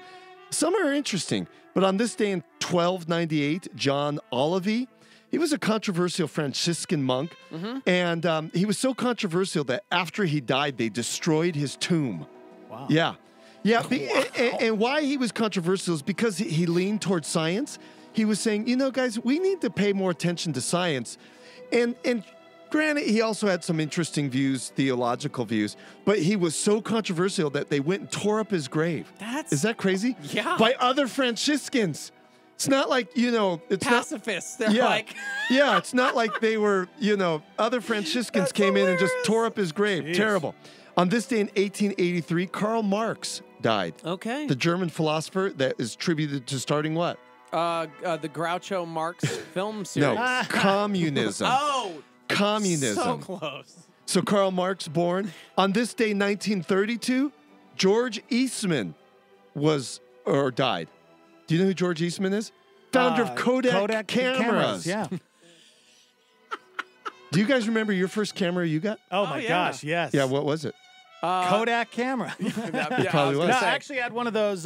My grandpa Toth and Grandma Toth gave it to me. It was one of those, you flipped it up and you would take a picture like this and you could look down. Oh, into wow. It. What were those called? Whoa. Dude, those are old school. But I remember I was 9 years old and I got it for my birthday. Do you still have it? Yeah, it's at my parents' house. But that's I awesome. took it to SeaWorld, and at 9 years old, carrying that thing around at SeaWorld was, I hated carrying that thing around. But I had now, a Polaroid camera. I did too. Yeah. That was my first camera, Yeah. a one-shoot Polaroid. And it's so weird, you know, kids that are listening right now. Back in the day, you didn't get the instant gratification of getting to see your photo. Nope. You had Right. to actually wait. So you didn't even know if your photo turned But out. wait, no, Steve-O and I had Oh, yeah, Polaroids. you had the We Polaroids. had the Yeah, that's true. instant gratification. We kinda did, yeah. So I never had that. You think about this, the Polaroids were kind of like your first iPhones. You Yeah. had the Yeah, instant you're right. gratification of seeing the Well, photo. Well, not okay, 30 instant. 30 You'd have to second wait, gravitation. and then if your like sibling or somebody started shaking it, you're like, no!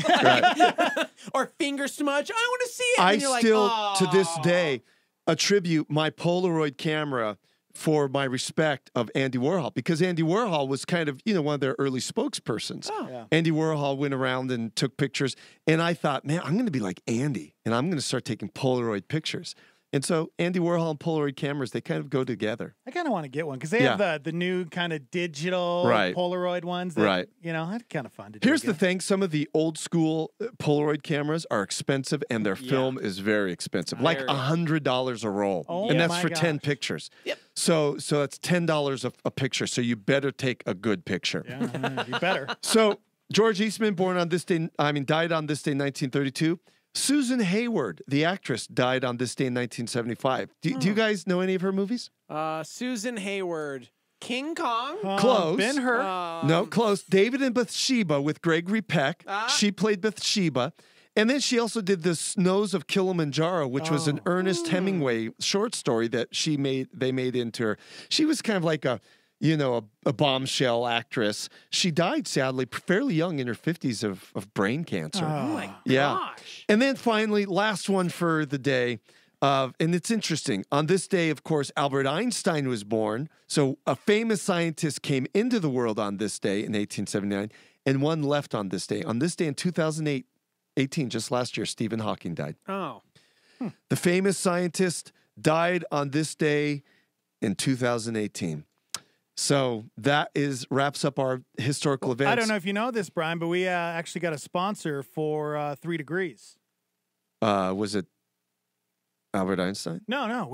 Somebody paid for a new sponsorship for our program. That's not true. It's being brought to you by Easy Degrees. The high school reunion is coming up. Are you ready to impress? Yo, I got a degree from Harvard and Yale. Both? Wow, that's really impressive. Uh-huh. Considering you were voted most likely to mistake sidewalk chalk for candy. I know, but my mom and dad made some bribes. Really sweet. Go Ivy Leagues, right? Right. I miss having a locker. SAT scores and academic requirements are irrelevant. We're the Huffman Laughlin Group. We gather special financing, talk to the right people, and make deals. Contact us now and get your kid into the school of your choice. It's easy. We're Huffman Laughlin, where different rules apply, so you don't have to apply. I went to Harvard. Hey, why doesn't my drink come with cheese? Dude, it's a napkin. My bad. You know, that is hilarious, but the situation, Dex, Steve-O, as you know, is not hilarious. Yeah. It just, you know, the whole college entrance scam, getting these rich kids into college is not only is a catastrophe for education, but it just shows you the class divide in today's world is not so much over race, though there's some of that. Really, the class divide today is over the rich and poor. Yeah. And you know what's sad is so many in the rich community, not everyone. Obviously, there are some very, very hardworking people who earn their money, but they're entitled. And a lot of the kids are entitled. And this is a classic example of that. A rich family, and one family paid $1.5 million. Jeez, that's crazy. To get their kid into a school that their kid didn't deserve to get into. And now just one kid? One kid. Oh, my gosh. So this guy, singer from Newport Beach, California, put up this Ponzi scheme. And people are going, oh, my goodness. Once they realize how extensive this Ponzi scheme is, people are flabbergasted. So it's not just like this family would pay him $1.5 million and then he would sweet talk a coach. He did do that. But he also had his own his own test stations. So he would send kids to these and then someone would change the answers on the test. He had another scheme where kids that didn't even look like him, but he would set up fake ID and this other kid would come in and take the test for these kids. And he got him into all these prestigious places. It really is sad. Yeah. And, you know, Heidi walked in during the break and she brought up this whole, you know, college thing. She goes, you know, it's terrible because so many kids get so stressed out and work so hard to get into, you know, any college. And then you have these rich people just throwing down a lot of cash. Yeah. It's unethical, Well, it's immoral, and it's wrong, And of it's course. also it's sad for the kids of these rich parents because it's not their fault either. Well, you know what I'm saying? It's not their fault. Here's funny. I watched, I think it was ABC News, but they showed that one of these actresses' daughter is a YouTube star. Yeah, yeah. And they showed her talking before she got into school of how much she hates college and college is just a waste of time. And then, of course, got into USC. Now we know illegally and through her parents cheating. And then, you know, she's in college. And I do feel bad for her because it's like your parents may be going to prison for one. Yeah. You are stuck in the school that you don't deserve and your whole life just is unraveling. Do you think they'll make an example out of Lori Loughlin? Well- Because her and her husband got out on $1 million bond. Yeah, it's crazy. Here's what the lawyer from ABC News said.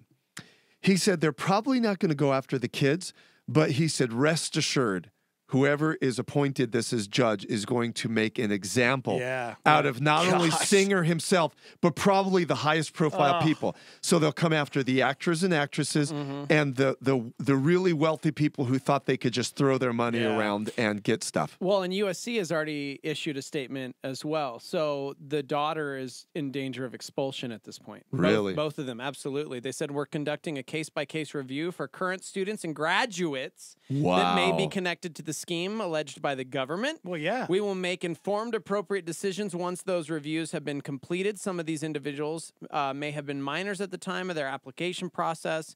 Dude, don't you think they should be kicked out? Well, here's the thing. If the kid knew about it, maybe. Yeah. But if the kid didn't know about it, then excuse me. If the kid, hold on. Let me rephrase this. If the kid didn't know about it, I think USC is doing the right thing. We need to look at their track record. We need to make sure they haven't continued to cheat. But if the kid was completely in compliance and knew about this and went along with it, unquestionably they should be dismissed. Yeah, I'm with you. That's a good Yeah, call. because if the kid didn't know about it and this was a parent just playing games and then saying, oh, look, sweetheart, you made it into USC. You did great on your, and you thought you were going to fail. Well, these poor kids are thinking that they're probably so smart because they're getting back A's and B's on their I tests. didn't know I like, was oh a my gosh. genius. And they're not. and so it's just sad. So I would say that if a kid didn't know about it, the school needs to look at their test and make sure there wasn't continual cheating and they truly just picked it up. Because some kids, when they get to college, they pick it up. They go, okay, I played around enough in high school. I'm going to really take this seriously. Other kids who were compliant and they knew exactly what was going on, they should be dismissed. How embarrassing for the kid, though. Oh, you how know? embarrassing. I mean, especially, if you going to college, you get bullied there just as much as you do in high school. Yeah. I feel bad for him. And you feel bad for the family. Because here's the thing. Ladies and gentlemen, school, and hear me out. I'm an advocate for going to college. Yes, my kids are both in graduate school right now. And How much did that cost you to bribe them into a lot I'm of just money. kidding. No. Your kids are brilliant. They are. so, They both got full ride scholarships through their graduate work. But here's the thing, that as much as I love college, guys, it's not worth it. If your kid is not into college and this is not their thing, don't base their whole life on if they get into some elite school. Base your life on the content of their character, who they are as a human being. Value them as what they are good at, because not everyone is cut out for college. And is good. And again, as much as I press and promote college, some people, that may not be their gig. Yeah. And what is more important is the content of their character and who they are. And just think of what is being taught to these kids. I know. It doesn't matter who you are, because we're going to cheat so you could just have a degree from this elite college. It is shameful across the board. Dude, this cheating scandal, $25 million worth of bribes. No. $25 million. So, so it's this cheating scandal, $25 million to different universities. But USC has said in the current admission cycle, those who are connected to the scheme alleged by the government will be denied admission to USC. So they're the first school to come out and say, listen, if this holds true, you're out. You're out. And not only that, Steve, college professors have been kicked out. College coaches have been fired. Well, it's far-reaching. And this daughter, the one you mentioned that doesn't even care about school, she's 19 years old. She's got 1.3 million followers on YouTube. She didn't even need school, right? She's already lost so many sponsorships. She did work with HP. They've scrubbed her from the website. She's done work with Amazon, Dolce & Gabbana, Marc Jacobs Beauty, Sephora, all these other brands, and they've already started pulling back. So it's unfortunate for her career too. And I say unfortunate because she is this, 19-year-old quote unquote entitled rich kid. Yeah.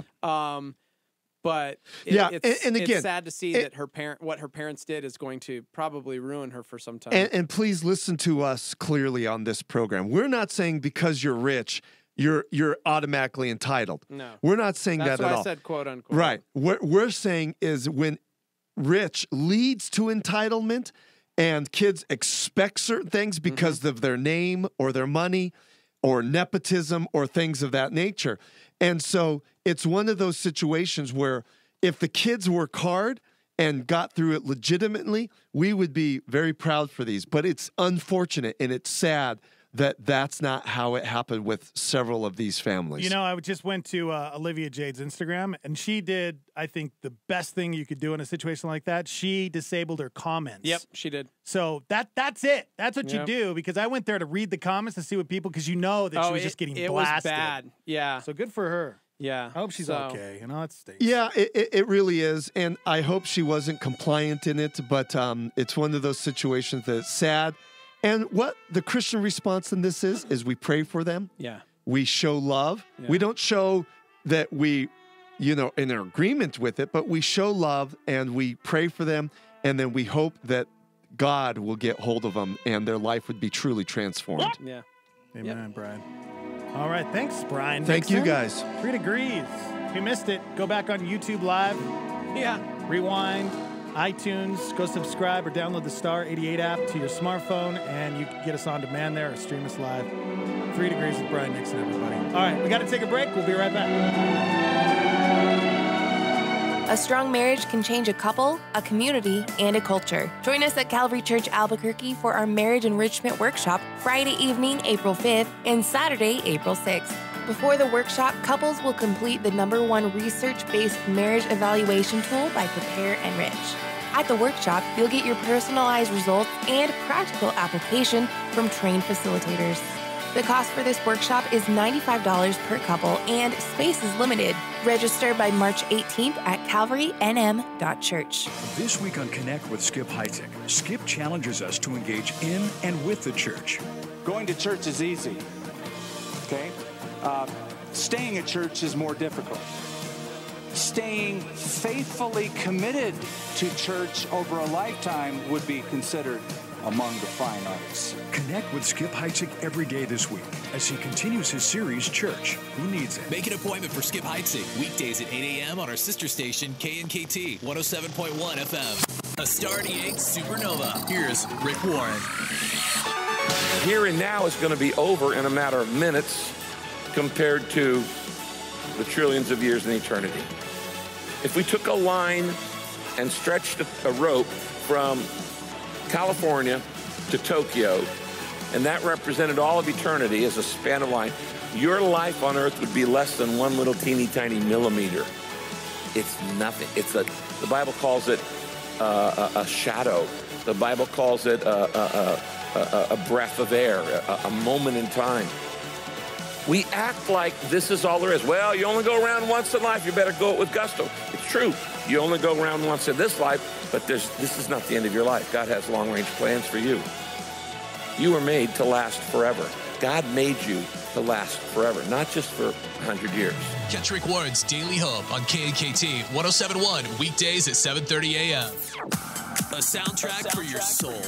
This is Star 88 on KLYT, Albuquerque, Santa Fe, and Star88.fm.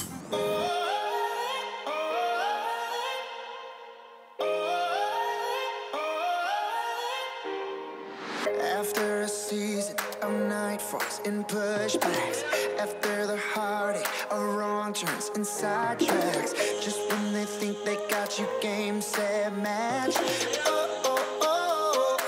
here comes a comeback. Just cause you laid low, got up slow, unsteady, don't mean you blacked out or bowed out, you're ready.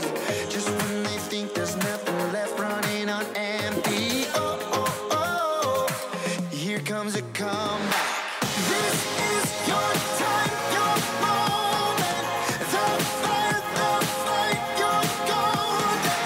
You come so far, keep going. Here comes a comeback.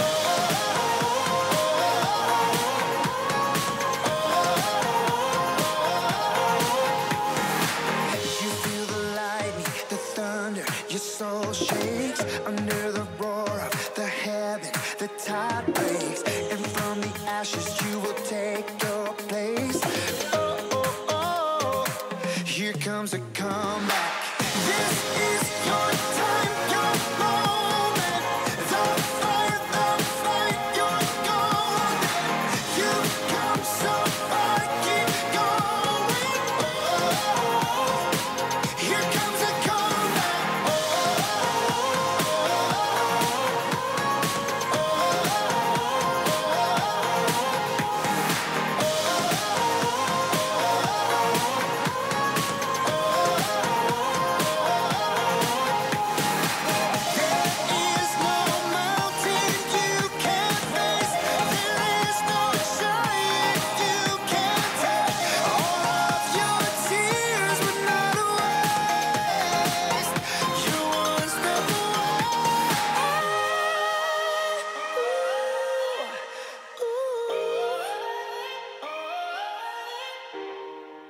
Just when they think they got you game, set, match.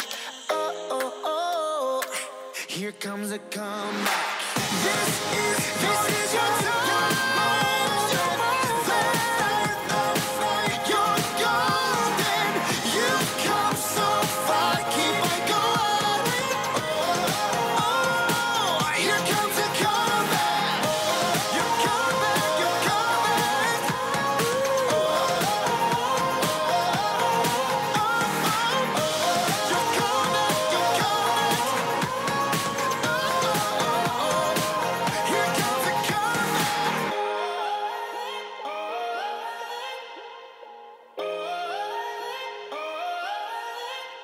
Danny Goki, The Comeback on Star 804. I did 48 degrees. The Morning Invasion with Dex and Steve-O. Didn't think you were going to make it, dude. Good morning, everybody. Hi. Welcome to the program. Yes, that's right. Our FM dial is off the air. Wind took it out. Yeah. So they're working on it to get it back up on your FM dial. That's right, everybody. You know, Brian, he forgot a very important person during 3 degrees. Really? That is celebrating a birthday. Oh, yeah, it feels good. Yeah. Instant request. And 102.7 Kiss FM. Rick Dees, dude. I was just about to say, is that Rick Dees? The Dees Knees. Didn't we have him on the morning show? Yeah, dude. We talked to Rick Dees a couple years ago. He was actually a really kind dude. He was. Our booking agent guy, Robert Allen, used to work for him. He was on that program, and he did voices. And Here he is, Rick Dees, guys, a legend in the radio. Blues traveler, and I'm being insincere. In fact, I don't mean any of this. That's not what I'm supposed to. That's what they say in the song. Oh, Rick Dees, everybody. Oh, man. That voice. How powerful. Right? Yep. His timbre is powerful. His timbre? Yeah, man. Okay. Happy birthday to Rick Dees. All right. Coming up, Shock Therapy Live at 9. Mm-hmm. I saw you had some breaking news. We interrupt your regularly scheduled program for this breaking news. Are you talking about Luke Perry? Yes. I was like, it was on my main page. Yeah, I didn't click oh. on it yet. Luke Perry's cause of death confirms the actor died of a stroke. Actually, we talked about this. Remember, we talked about the 2 different kinds of stroke? And it was the one that I totally pronounced incorrectly that everybody tried to help me say. Say it with me. Ischemic. Ischemic. Oh, ischemic? Ischemic. It looks like ischemic. And then people were like, nah, bro, it's isometrical. All right, what causes that? It's a cerebrovascular accident. The ischemic, the stroke is most common and occurs when a blood clot blocks a blood vessel, preventing blood and oxygen from getting to a part of the brain.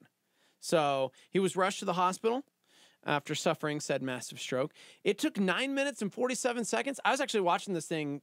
This is how sad it was. Dude, he suffers a stroke. They call 911 immediately. It took 9 minutes and 47 seconds to get from his place, I think in like the hills or somewhere, to the hospital. That's it, 9 minutes. 9 minutes, that's pretty quick, man. Right? Right. But that's all it took. And he never recovered. Oh, gosh. So is there any way that that he could have prevented this? I guess it's ischemic. Ischemic? Mm-hmm. And so doctors, they sedated him, hoping it would give his brain a chance to recover from the trauma, but he never recovered. He was pulled off life support on March 4th. So that's so sad. Yeah. So 52 years old, man. 52 years old. So ischemic cerebrovascular accident. That's the official cause of his death. So many great stories coming out too about how an amazing guy. What a kind dude he was. I know. Yeah. Oh. He definitely was one of those guys who made a big impact in other people's lives. And, just seemed like a really good dude. If you missed that, when we talked about it, we talked about the 2 different kinds of stroke. We talked about preventative, like health tips, if you will, just ways to, I don't know. I gotta go get checked out. You know, I guess there's a little test you can go and take that's not very expensive, and it's you can check for clots. You can check. Really? Yeah. If you know. Okay. You're susceptible to a stroke. You know. Yeah. So I got to get that done because it runs in my family, and I got high blood pressure as it is. So I don't know, man. It's a scary thing. Yeah. I don't know. Ugh. 52 though. That's right around the corner from us, Steve-O. Yeah. Yeah, thanks, bro. Especially you. I mean, you're right there. Well, I'm not even in my 40s yet. So it's got to be devastating for you. You know what, jerk?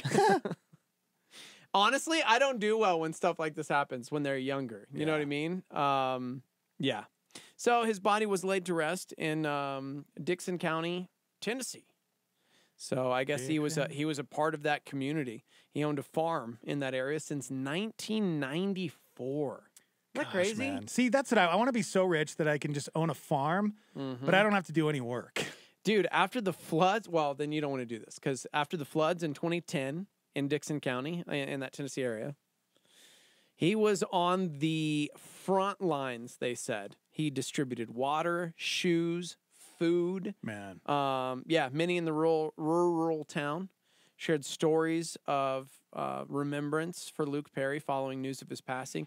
And everyone said he acted like they were all a part of the same family in that community. He would always give everyone a hug, local business owner said. Someone else said, I just found him to be a very nice person. I enjoyed talking to him. And he always knew your name. Stormy, good morning. Good morning, fellas. How you guys doing? Hey, Brent. What are you up to, buddy? Not much, man. Just enjoying the snow here in Santa Fe. Oh, is it snowing over there, huh? I guess we got some snow up, I think, by the mountain, right? We got some snow here. Yeah, we got about 2 inches down, so it's nice and fluffy. Nice. But anyways, hey, I was calling because my parents, I think last year, they did one of those screenings for, like, strokes and stuff like that. And I guess it's just kind of like an ultrasound that they do of, like, your major arteries and stuff and check for blockage and kind of advise you, you know, if there's steps that you can take to do preventative maintenance and whatnot. I got to get that done, Brent. I got to. I keep putting it off. Get it done, my bro. Gosh, man.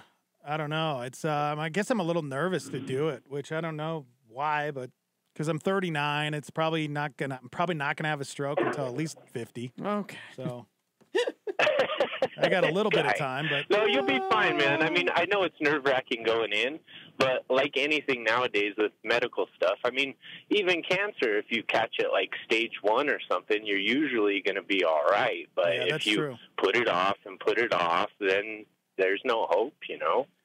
Hey, don't say that, all right? Alex Trebek. There's hope for Alex Trebek. I care about you, man. There's hope for Alex Trebek. A 3% chance. No, there is. Well, I feel bad for him. You're right, though. Well, you gotta get this stuff checked out. I'll get it done for you, Brent. I'll do it. Do it, my bro. All right, man. You guys have a great day. See you, dude. It's Brent. He's a good dude up in Santa Fe. That's right. I feel like we'd be best friends if he lived in Albuquerque. Okay. But I did order something on Amazon to check my, blood pressure, and you just hook it up to your finger. And hold on a second here. Let's see here. Okay, that sounds good. That sounds good. No. Okay, stop it. Gosh. Sorry, that bit was stupid. That was the worst. Sorry, I'm just reading about Mike, who's coming on the show here in like 10 minutes. Mike. Mike from MercyMe. It's our boy. Surrounded by your glory. Yeah, I think we talked to him last year, a couple years ago. He's a nice dude. That's right. MercyMe, guys. They're on a He big joined the tour. band in 1994. I mean, he's one of the founding members. Him and Bart. It's Bert, Bert, think about dude. that. It's Bert. Imagination Tour. Yeah. I guess they're going out on that. So we'll talk to Mike here at about 8:25. Yeah. Okay. I'm excited to talk to him about, like, who would you have chosen to play you in your I Can Only Imagine movie? You know? Yeah, who played him in the movie? That's a good question. Yeah, it was pretty sure because I think all the other actors that were in the band, they were right. They weren't anybody. They weren't really. You know, it was like, hey, let's get that random guy from our youth group to play this guy. Neither was the Bart actor guy, who wasn't a very good actor. J. Michael Finley, don't you dare! Jason Berkeley actually played Mike. Oh yeah, he was one of the nice ones. Okay. You know, The Walking Dead, Atlanta, The Resident. Yeah, man. He's been on some pretty good shows, dude.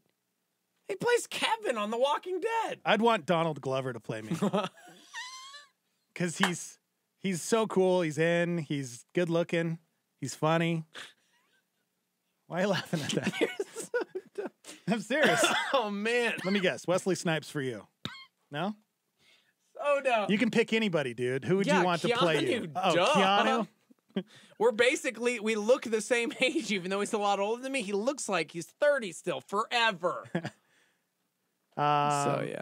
Who was the guy that was in the new Total Recall remake and the actor Total that Recall. people say you look like? Colin Farrell. Yeah, you Colin That's what I Farrell, get. bro. Yeah, that's what I get a lot. Come on, man. Yeah. And you would be played by skinny Jack Black. No, I'm not look like Jack Black. I haven't got that in years. You're more Joe Rogan. Yeah, he's a pretty handsome fella. Or but he doesn't act the anymore. Country artist guy. Zach Brown? Yes. Yeah. I used to get Ben Affleck in my early 20s. Really? Yeah, when Armageddon hit, people thought I looked like Ben. Okay. Mm-hmm. Is that real? I'm dead serious. Okay. I did. I would have said Fred Durst. You know what? I get that now, okay? That's what I get now. At 39, I get Fred Durst. According to all those stupid apps out there, which celebrity do you look like? Fred Durst again? Darn it. Eat those things. All right, we'll take a break. When we come back, Mike. Sure. His name is Mike. Played by Jason Berkeley in the film I Can Only Imagine. You may know Jason from such inspirational television series like The Walking Dead, where he played Kevin for 2 years before being tragically eaten by a zombie.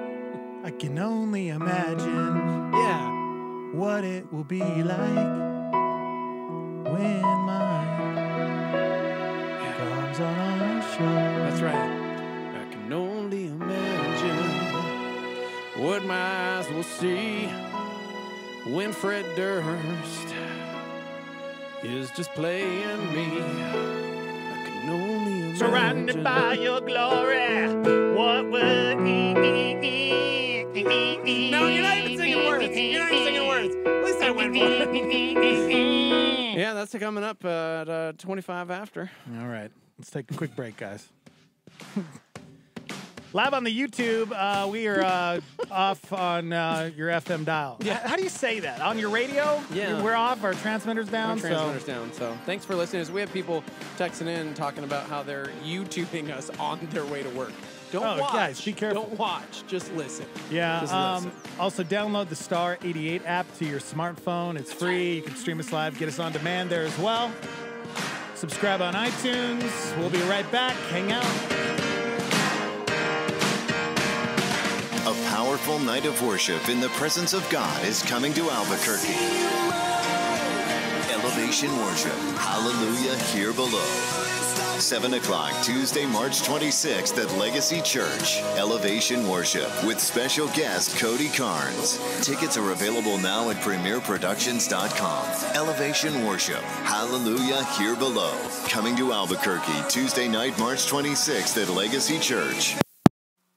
Concerts. Star 88 welcomes Turf Creation Construction as a power partner. Turf Creation Construction has been landscaping yards, installing artificial turf, and creating block and decorative walls and ramadas for homes and businesses since 1980. They also create outdoor living elements like fire pits, waterfalls, and fireplaces. Turf Creation Construction at 505-550-5609. Online at turfcreations.net.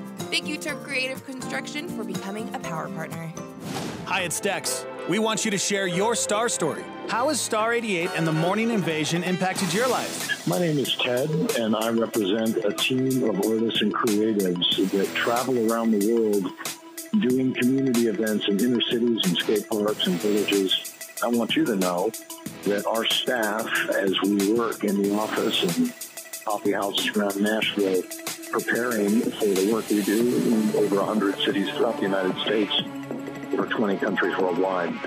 We listen often to Star 88 and are blessed by the mix of worship. Feel like we get it. We know what it must be like for all of you to maybe not always be understood as a ministry making a huge impact and a difference.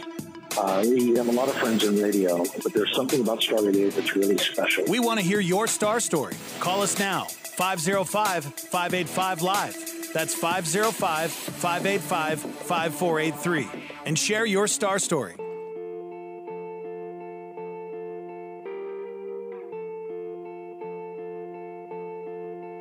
They say sometimes you win some Sometimes you lose some.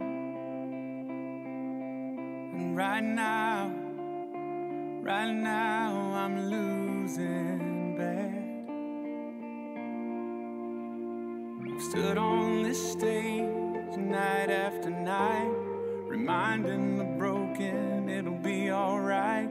But right now, oh right now, I just can't. It's easy to say when there's nothing to bring me down. But what will I say when I'm held to the flame like I am right now? I know you're able and I know you can see through the fire with your mighty hand. But even if you don't, my hope is you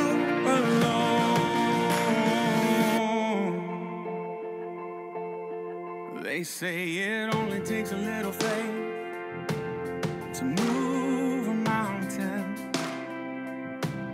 Well, good thing, a little faith is all I have right now. God, when you choose to leave mountains unmovable, oh, give me the strength to be able to sing. It is well with my soul. I know you're able and I know you can save through the fire with your mighty hand. But even if you don't, my hope is you alone. I know the sorrow and I know the hurt would all go away if you just say the word. But even if you don't, my hope is you alone. You've been faithful, you've been good all of my days. Jesus, I will cling to you, come what may, 'cause I know you're able, I know you can. I know you're able, and I know you can. See through the fire with your mighty hand. But even if you don't, my hope is you alone. I know the sorrow, I know the hurt would all go away if you just say the word. But even if you don't, my hope is you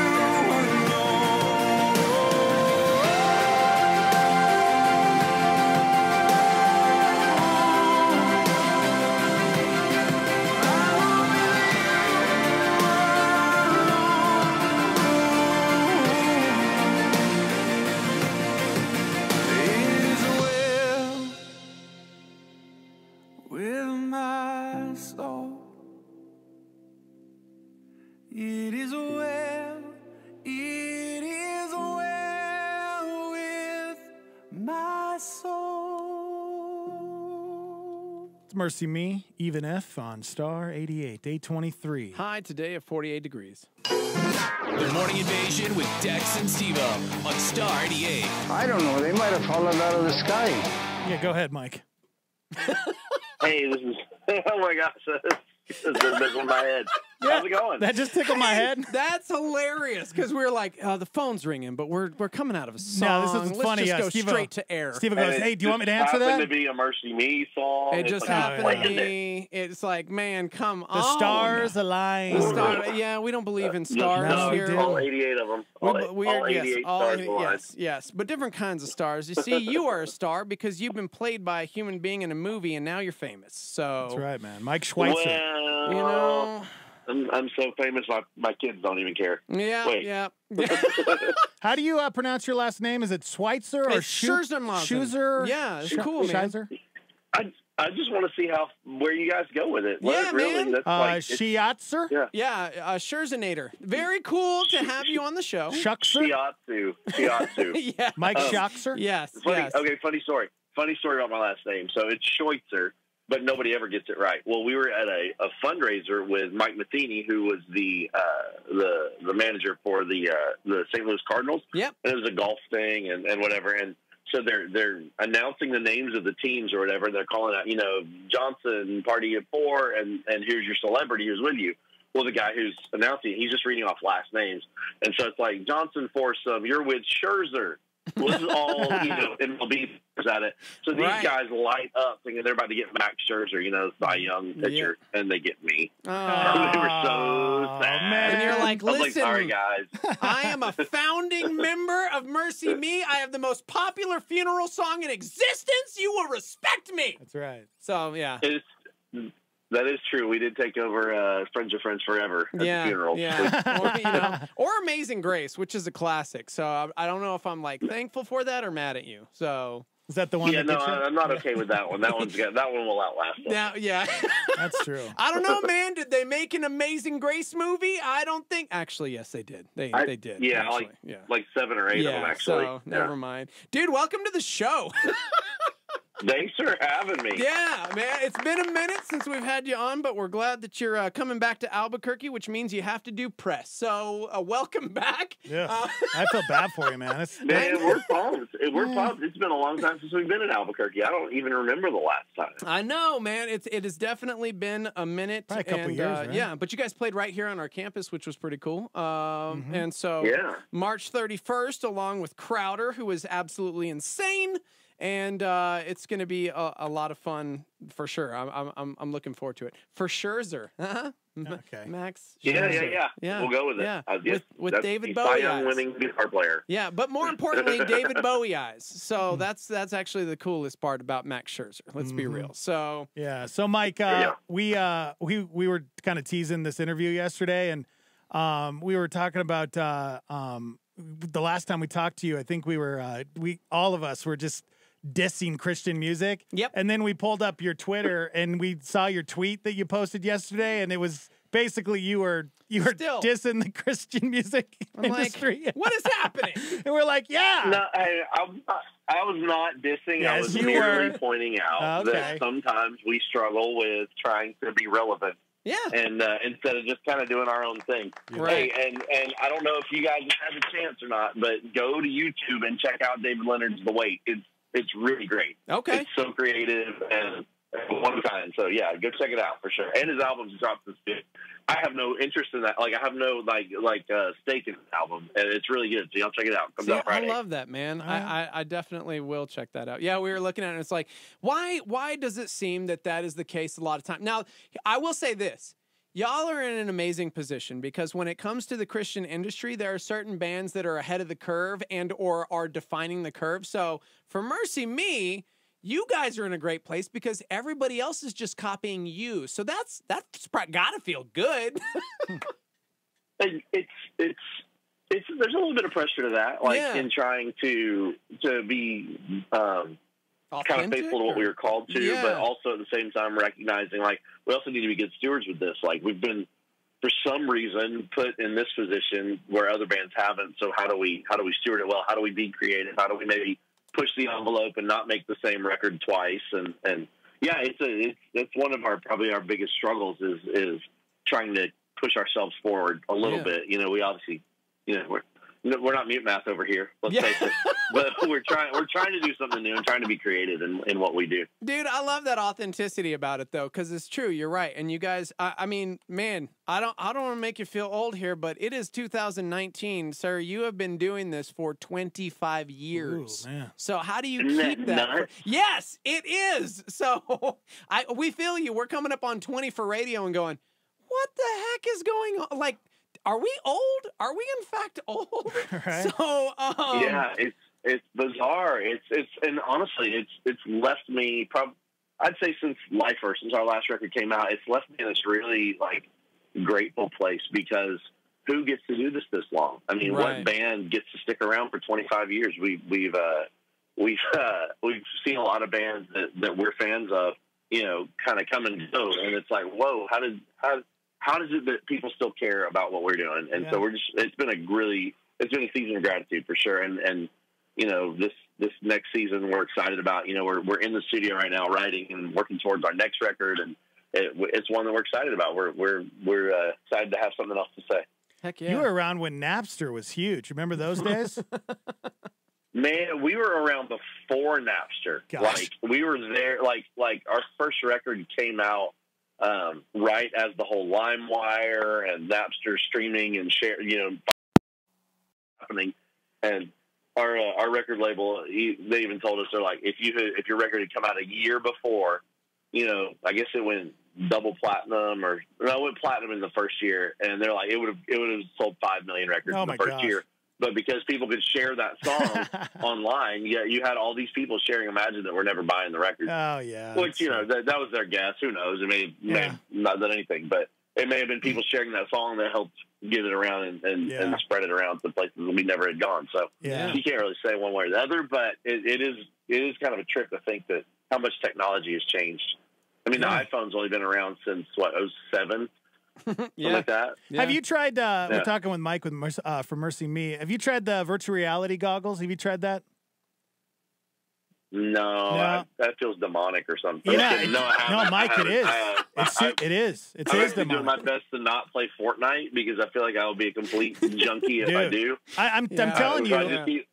I'm telling you, I feel like that's the future. I'm just a grumpy old man with my kids, like, no, Fortnite's dumb, even though secretly I really want to play. Yeah. Well, I feel like that's kind of the future in the next 5 years or something. We can go to a MercyMe concert from our living room, you know? Right. Because we can do it in an NBA game or, go to an NFL game in a virtual reality world. Why not a concert, Gosh. It's crazy. Man, it's insane, and how quickly it's changing, and it's a crazy world. But it might be good for bands because you might get, you could buy a ticket to go see a MercyMe show on a virtual reality world. So you might actually, get to stay home. Well, stay home, but you might make more money off ticket sales that way. You never know. I figure if we just set up in Branson, it's kind of the same thing, right? Right. Exactly. Yeah. Set up in Branson, Missouri, and have our little next to the Shoji Yamaguchi Theater or whatever. Man, you guys joke. You guys joke, but I mean, you mentioned Fortnite, Mike. Did y'all see Marshmello, the DJ that did a show for Super Bowl Sunday on Fortnite? No, my kids told me all about it. They were freaking out. Marshmello's in Fortnite. Yeah, dude. I have no idea what you're talking about. You're making up words right now. So listen, he's obviously like an EDM producer. He's this. I mean, I have teenagers, and they're crazy about him and Posty and some really good artists out there, actually. Yeah. So Marshmello, he did a mini set is where he started, and then he did a full set for Super Bowl Sunday. And I believe the last I looked, it was like 10 or 11 million people at his concert. Oh my gosh, that's At crazy. his concert in Fortnite. Wow. So you don't even have to I read leave. a thing not long ago. They said at any given point in the day, there's about 8 million people playing Fortnite around the globe. Wow. And that they're making like $300 million a month off of people going, "Hey, Dad, can I get a battle pass?" Yeah. Steve and I are actually playing Fortnite right now. $300 million a month. Insane. Yeah, it's unbelievable, man. So I got a real question for you. I can only imagine the film it released. What was it like having the most famous actor play your role? Were you like, take that, Bart? The movie's about you, but I've got the best actor playing me. Yeah, Jason had been in a lot more films than John. The guy who played me had been in more films than the guy who played Bart. So I'm a pretty big deal. I don't know if you know this or not. Yeah. Jason was on The Walking Dead for 2 seasons. I know. Yeah, dude. Atlanta, The Resident now. Like I mean, he's got a career. He had a nice scene with Carol where he was folding laundry, which actually felt very true to life for me because I feel like all I ever do is laundry. Yeah, beautiful. It's funny. So, I mean, now you've the question's answered for you. Like, if somebody was ever going to play in a movie, who would you want? So you've got Jason, but if you could have cast yourself, who would you have cast? Oh, gosh. That's a good question. Thank you. Dream World Chris Pratt, just so I can hang out with him. But that's not realistic at all. Honestly, Jason wasn't realistic. He looks You don't look anything like those guys at all. Piercing blue eyes. Maybe like a Steve Buscemi, you know? Okay. Yeah, that seems more accurate. Yeah, Steve Buscemi sounds more accurate. Yeah. I don't know, but Ving Rhames, that seems pretty. Ving Rhames, pretty true to life. You just pulled a Dex because earlier we were having this conversation leading up to this interview, and Dex, my 40-year-old white 39. man co-host. Go ahead. Who did you say you wanted to play you? Donald Glover. Donald Glover. So, yes. Yeah. I mean, he's an incredible actor. He's awesome. Yeah. I love Atlanta. He's got a show called Atlanta, which Jason Berkey was found on. So, Amen. yeah. No kid. You know, it's funny. Full Like circle. it's weird because I'll see him pop up in the most random places. I saw like a Publix, the grocery store in the South. He was in a Publix commercial one day. I'm like, hey, that was fake me. And then there's a new movie with what's that guy that was in Zombieland, Jesse Eisenberg. Yeah. A new movie coming out with him that the trailer's up for, and sure enough, the camera pans across and there's Jason sitting in the room like, hey. That's awesome. You're living your best life as your fake you. It's incredible. Apparently I am. Apparently I'm becoming a pretty big deal. So here's what we're going to do. I know, your time is valuable and we got to let you go here, but March 31st, MercyMe, we got Crowder, and I want you to have some time in the limelight, man. You don't get enough television. We do a television show here called Don't Sweat the Small Stuff, where we interview celebrities in a sauna. So we're gonna go build this sauna at the stadium and have you in it. So I'm just, Yeah, we already booked you. Just warning you.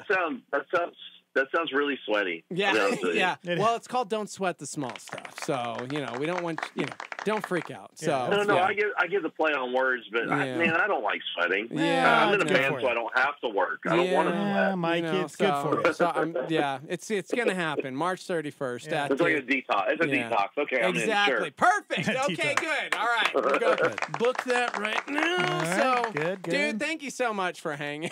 Yeah, buddy. It's always fun when you're on the show. Thanks for having me on and talking about the show. And we just wrapped the first weekend of tour. We're starting the second one now, and it's been a blast. Going out with Crowder is always amazing. Mike and Tyler is killing it, and it's our first tour with him. We love that guy. So, it's been a lot of fun, and we can't wait to be back out in the Albuquerque area. Heck yeah, man. We're looking forward to seeing you. So definitely, we will be seeing in just a couple weeks. So it's going to be amazing. Yeah. There we go.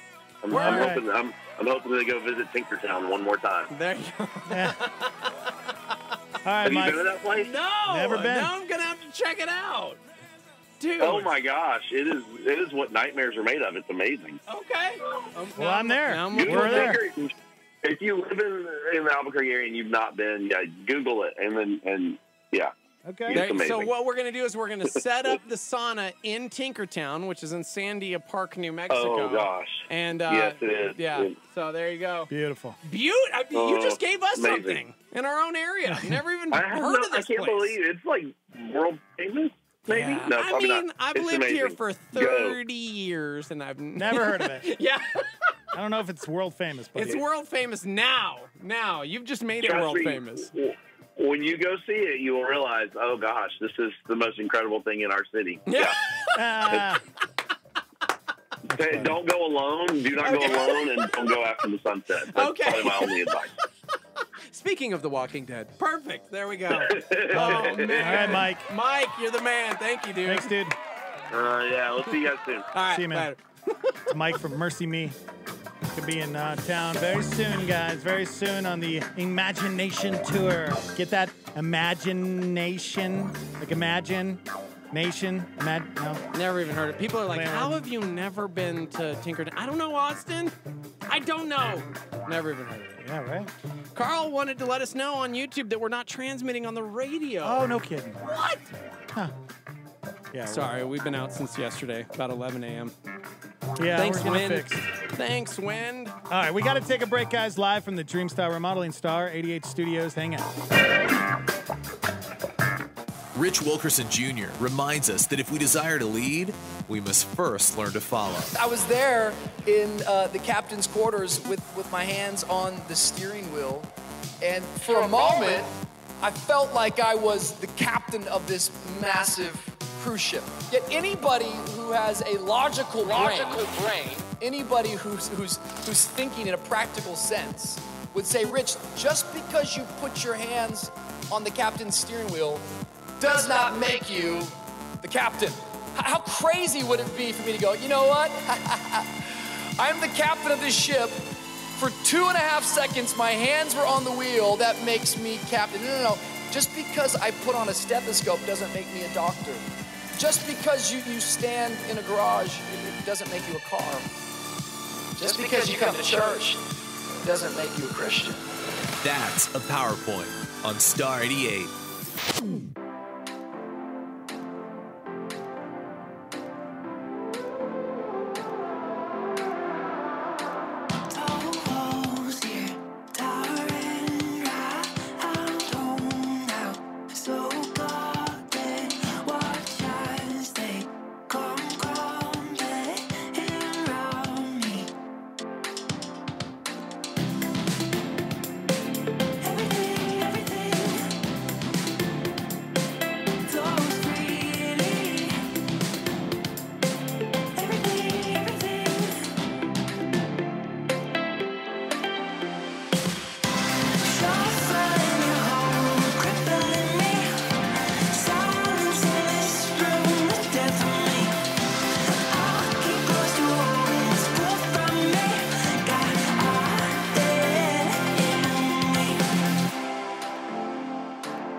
Star 88. Good morning, Star Me. 842. High today at 48 degrees. Hey, what's going on in the news today? President Trump grounding all Boeing 737 MAX airplanes. The U.S. is essentially the very last country to ban the aircraft. The safety of the American people is our paramount concern. Actress Lori Loughlin turns herself in the college admissions scandal. It's the most disgusting thing that I have seen in a long time. It's a massive bomb cyclone slamming parts of the U.S. California's governor suspending the death penalty. Governor Gavin Newsom halting executions while he's in office, calling it ineffective and immoral. Dramatic day for Paul Manafort. Judge Amy Berman Jackson sentencing Manafort to 3.5 additional years. Then the Manhattan DA charged him with 16 new crimes. A federal judge in New York has jumped into the simmering debate over measles vaccinations. He essentially told dozens of private school parents, no shots, no school. After President Trump ordered a complete ban, no one who has been diagnosed with gender dysphoria, has had hormone therapy, or gender reassignment surgery will be allowed to join the military. And good morning to you. Welcome. Coming up here at 9, we have Pastor Nate Heitzig, Shock Turkey Live. Get your questions in. You guys can text them in. You can call us when we kick off the hour. Studio at star88.fm. But why are you using that music, man? Why are you trying to bum me up? I literally just showed Dexter the Black Keys major North American tour announcement. They used to be my favorite band. Dude, not coming to New Mexico. They've come to New Mexico once, and I think it was in Cruces or El Paso, right? I don't know. I think it's a long time ago. They're playing Dallas, and then they've got a day off, and then they're playing Arizona. You know they're driving through. Yeah. Well, maybe somebody will book it. Welcome to the show, everybody. Guys, chime in. Good morning, YouTubers. Yeah, the transmitter's down. Yeah. Wind took it out yesterday, so they're working on getting that back up so you can listen. 88.3. But remember, download the app, Star 88. It's a free app. You can stream us live, get us on demand right there. iTunes, subscribe, or YouTube Live at Star 88 FM. And if you want to watch us sweat in the sauna with really cool people and have fun and interview cool people, Don't Sweat the Small Stuff TV. Go there and subscribe as well. It's a cool little show we do on the side. And a lot of fun. We're having fun doing it. Season 1 wraps up on Monday with UFC fighter Landon Venata. Yeah. Who is going to be one of the biggest fighters in the world, mark my words, in the middleweight division. That's right, the Conor McGregor division. Yeah. But I haven't heard anything on that. He got arrested the other day, but he did. He probably got out so quick. Mm-hmm. You know, probably paid that guy that how much money do you think that guy got? Or do you think in that situation he probably didn't get anything because Conor went to jail? So it's like, you know, it doesn't have to pay that guy off or anything, you know? Yeah. I've always thought about that, just knowing a bunch of UFC fighters, just asking them, hey, punch me in the face really hard and then suing them. Okay. No? Here's the worst part. According to The Fan, Conor McGregor totally faked him out. In a video posted by TMZ Sports, Ahmed Abzurdek said he was at the club filled with all these celebs, and at the end of the night, he saw Conor McGregor arrive, and he was waiting at the valet station for his vehicle. So he took out his phone when he saw Conor approach him. He said, he came to shake my hand, and as soon as he comes to shake my hand, he pulls me in. Oh, no. Grabs my phone and just starts smashing it. Oof! And all these security guards literally surround me, pushing me out of the way, and he literally just stomped on my phone. What kind of phone was it? Was it the new Galaxy? Are we talking the new iPhone? What are we talking here?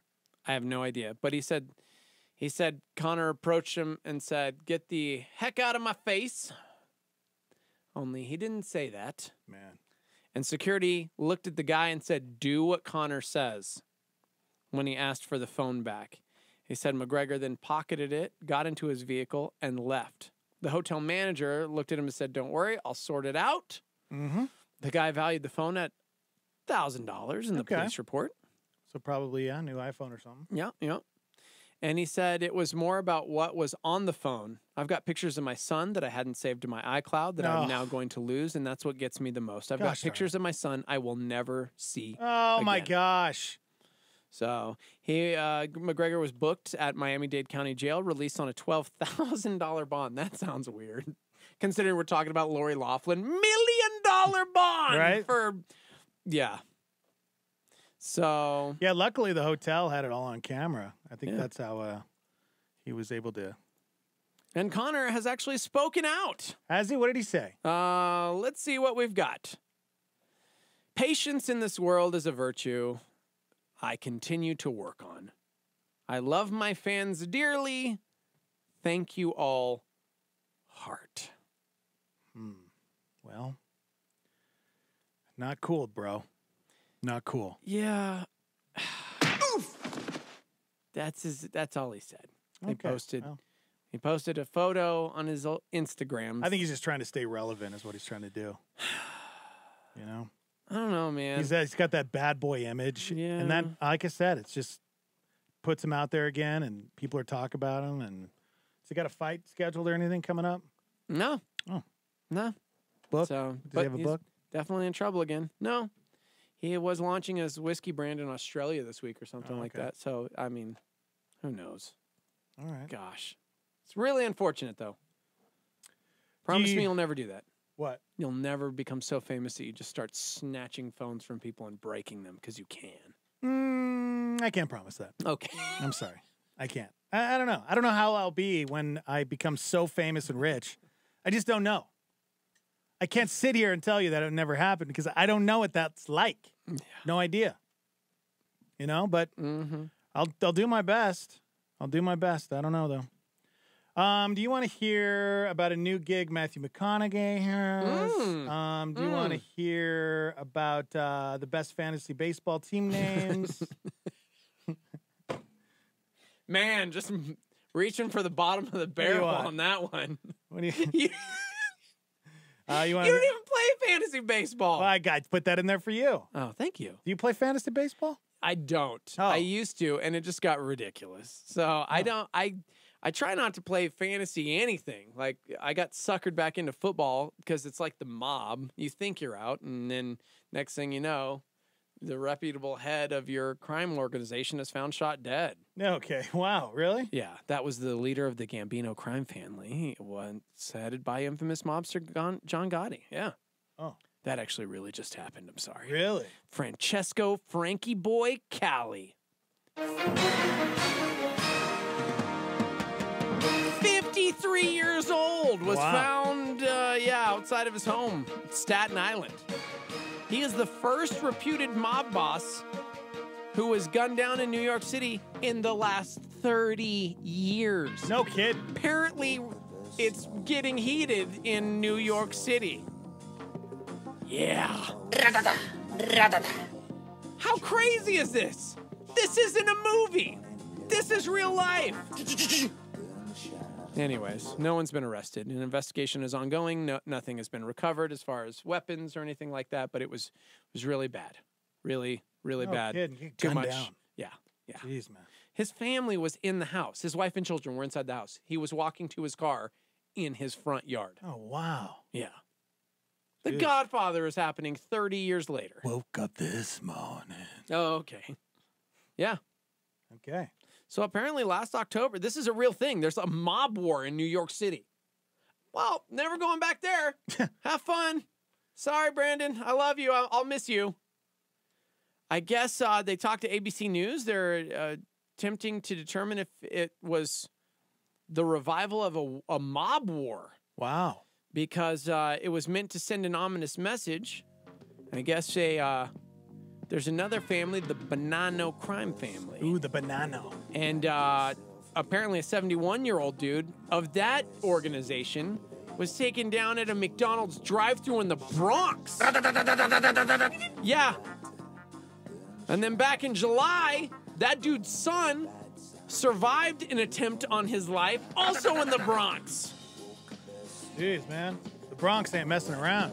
So the family members of this dude told police he was inside the house. He heard something sounded like his car being hit by another car. So he went outside to see what happened. And that's when it went down. You see, I went outside, you see. Nobody's talking And there he was with a Gatling gun. It was one of them turn... That's real life, bro. It's not funny. How crazy is that? It's real life, guys. This is still happening in a real life America? Yeah, I don't know why I'm so dumbfounded by this. Well, you live in a bubble. Yeah. You know, you live in a gated community. Speaking of bubbles, Aaron just chimed in that Avengers Endgame has a new trailer. Welcome to the show 3 hours later. Yeah. And there's no spoilers there, guys. Depends on who you talk to. Oh. Our dear friend DJ Bossman Dan is incensed that he watched it because of all of the spoilers. Well, and I'm going, he's always weird with what? those things. We had this off-air conversation. I'm like, can we say this on air? I don't want to spoil anything if anybody's not up to date on the Avengers Endgame. He's like the last person I would ever imagine like chiming in about that. He was so frustrated. And I'm like, okay, well, I guess if you don't want to know literally anything about Avengers, don't watch the trailer. Oh. Because it does spoil some things that to me are commonsensical. you know what I mean? Yeah, and I feel but I feel like people should know by now they're gonna get it spoiled no matter what if you watch a trailer to anything. Yeah, it's just gonna happen. That's how they do trailers now. Yeah, but I don't know. Yeah. Sorry, Aaron. Sorry, buddy. Didn't mean to call you out like that. Mm-hmm. Yeah, so I guess if you've watched all the Marvel movies, but you haven't seen anything on this new Avengers Endgame, don't watch the trailer because it shows things. Okay. All right. This is the dumbest way to say that. It's a trailer. It's supposed to show things.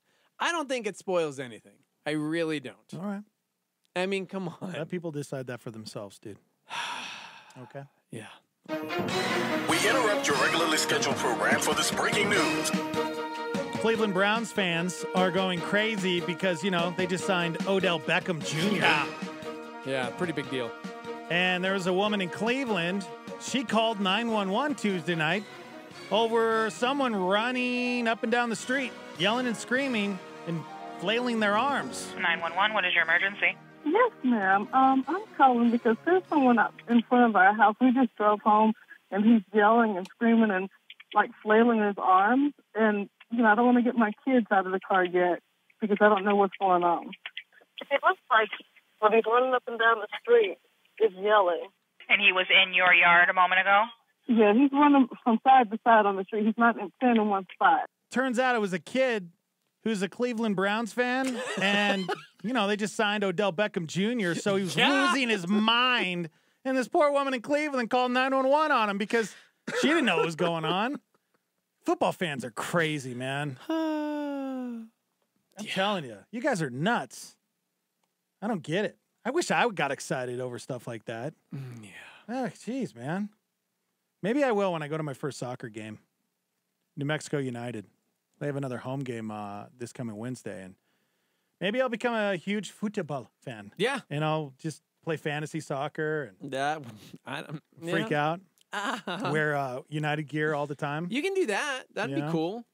We got to interview those guys in the sauna this last week, and that might be my favorite episode just because there were so many different guys and the way it was cut together, but yeah. Yeah, and there was, we had, someone from Colombia and Spain and England and America. It was great, man. It was a really good episode. Go check it out. Don't Sweat the Small Stuff TV on YouTube.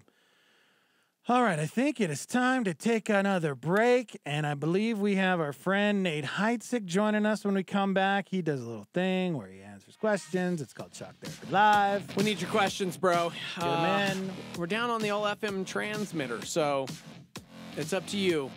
The YouTube Star Me. Studio at star88.fm to email in. Right. You can text us on the live line, 505-585-LIVE. We need some questions this morning. That's right. DJ Dex, man. What? Man is mixing it up in the studio. Yeah. You don't have a dance party, dude? No? YouTube Live, guys. Star 88 FM. All right, Shock Therapy Live is next, live from the Dreamstyle Remodeling Star 88 studios. Hang on.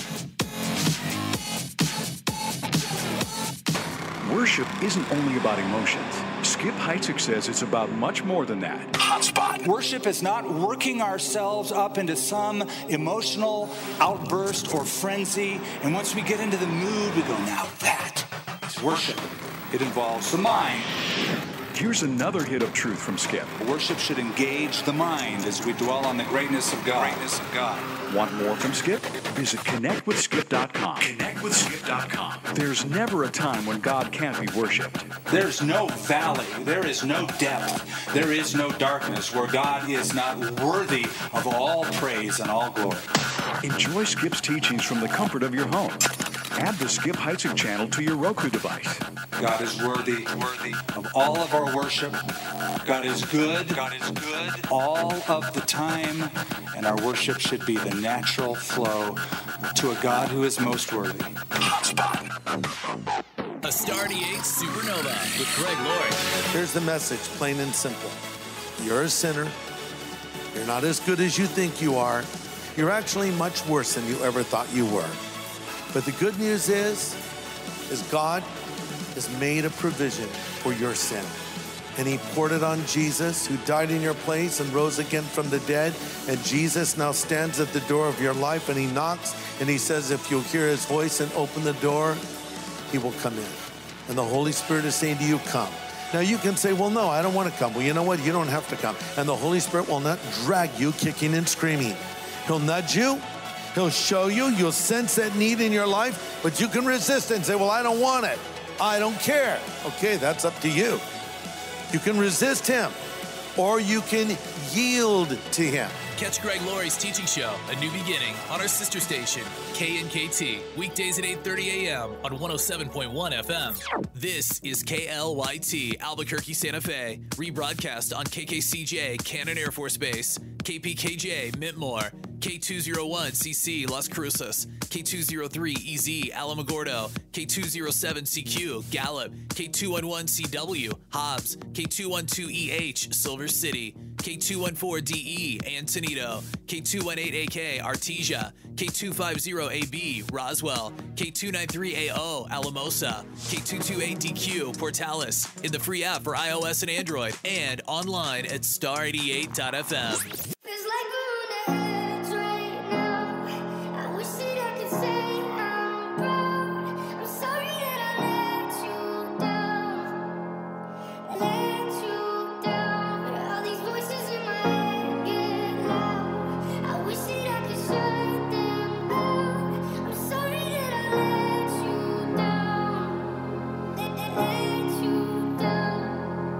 Yeah, I guess I'm a disappointment. Doing everything I can, I don't wanna make you disappointed. Things annoy you. I just wanna make you feel like everything I ever did was never trying to make an issue for you. But I guess the more you thought about everything, you were never even wrong in the first place, right? Yeah, I'ma just ignore you, walking towards you. With my head down, looking at the ground, I'm embarrassed for you. Paranoia. What did I do wrong this time? That's parents for you. Very loyal.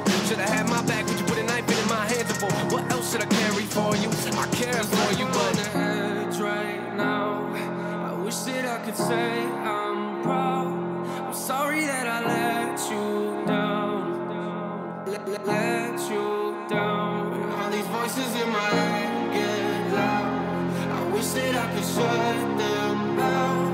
I'm sorry that I let you down. Let you down. Yeah. You don't wanna make this work, you just wanna make this worse. Want me to listen to you, but you don't ever hear my words. You don't wanna know my hurt yet. Let me guess, you want an apology, probably. How can we keep going at a rate like this? We can't, so I guess I might have to leave. Please don't come after me. I just wanna be alone right now. I don't really wanna think it all. Go ahead, just drink it all. Both know you're gonna call them on like nothing's wrong. Ain't that what you always do? I feel like every time I talk to you, you're in an awful mood. What else can I offer you? There's nothing left right now. Give it all to you. On the edge right now. I wish that I could say I'm proud. I'm sorry that I let you down. Let you down. All these voices in my head get loud. I wish that I could shut them out. I'm sorry that I let you down. Let you down. Yeah. Don't talk down to me, that's not gonna work now. Packed all my clothes and I moved out. I don't even wanna go to your house. Every time I sit on that couch, I feel like you lecture me. Eventually, I bet that we could've made this work and probably would've figured things out. But I guess I'm a letdown, but it's cool, I checked out. Oh, you wanna be friends now? Okay, let's put my fake face on and pretend now. Sit around and talk about the good times. That didn't even happen. I mean, why are you laughing? Must have missed that joke, let me see if I can find a reaction. No, but at least you're happy. Feels like we're on the edge right now. I can say I'm proud. Sorry that I let you down. Oh, I let you down. All these voices in my head get loud, and I wish that I could shut them out. Sorry that I let you down. Oh, I let you down. Yeah, I'm sorry. I'm so sorry. I'm sorry that I let you down. The Morning Invasion brings you Shock Therapy Live, featuring Pastor Nate Heitzig. Call now, 338-3700, or email us at studio@star88.fm.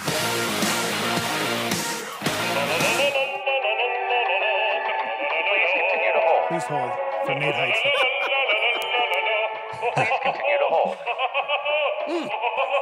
So since we're not on the radio, No, we're not live yet, dude. We're on hold. all right. Oh, hi. There you are. Good morning. You were waiting for my headphones to come on. I was. All right, Yes, fair I was. enough. I got hold music. That's good. That's Like kind of that? how like Yeah. everyone feels listening to the show because Oh! What? You stand-up comedian, bro? sometimes. So Uh, how's the show been? Like, do you guys like because you're like not on the radio? Yeah. Do you guys have like less filter? Like you guys cussing? yeah, and stuff? FCC, they can't get that. after us, so we That's actually true. we No, talk like- about things we normally Like don't. literally, so like we like not that we're going to, we could No. cuss. Instead, we had because we wouldn't Mercy get Me in- on the show this morning. Did you really? Yeah. Yeah, Mike from Mercy Me was hanging. You tell them you guys weren't actually on the radio? No. Hey, what's up? We're a radio station that's not on the radio. But we are on the app. Nobody listens on Just and kinda like you're- YouTube. Nobody listens on the FM. Actually, babe. Silver City just chimed and said, actually, you're on down here. It's just our Albuquerque transmitter. So all of our translators throughout the state, we're still on there as well. Okay, so we're down in the only real city in New Mexico, but we're on everywhere else. Truth, because this feeds Santa Fe, so I guess technically. What's up? Yeah. Yeah. Yeah, what happened is the wind has been crazy, and it knocked out a few P&M power lines, and so a bunch of stations are out, actually, in the Albuquerque area. Dude, did you see You like get a all new the snow? tattoo? Yeah, I did. Did you see like all the snow they got up in Colorado? Yeah. It's like well, nuts. It was snowing, Yeah. in the Bomb heights cyclone earlier, or so, whatever. yeah.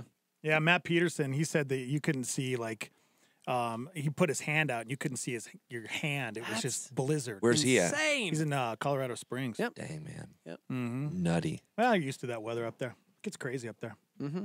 So crazy.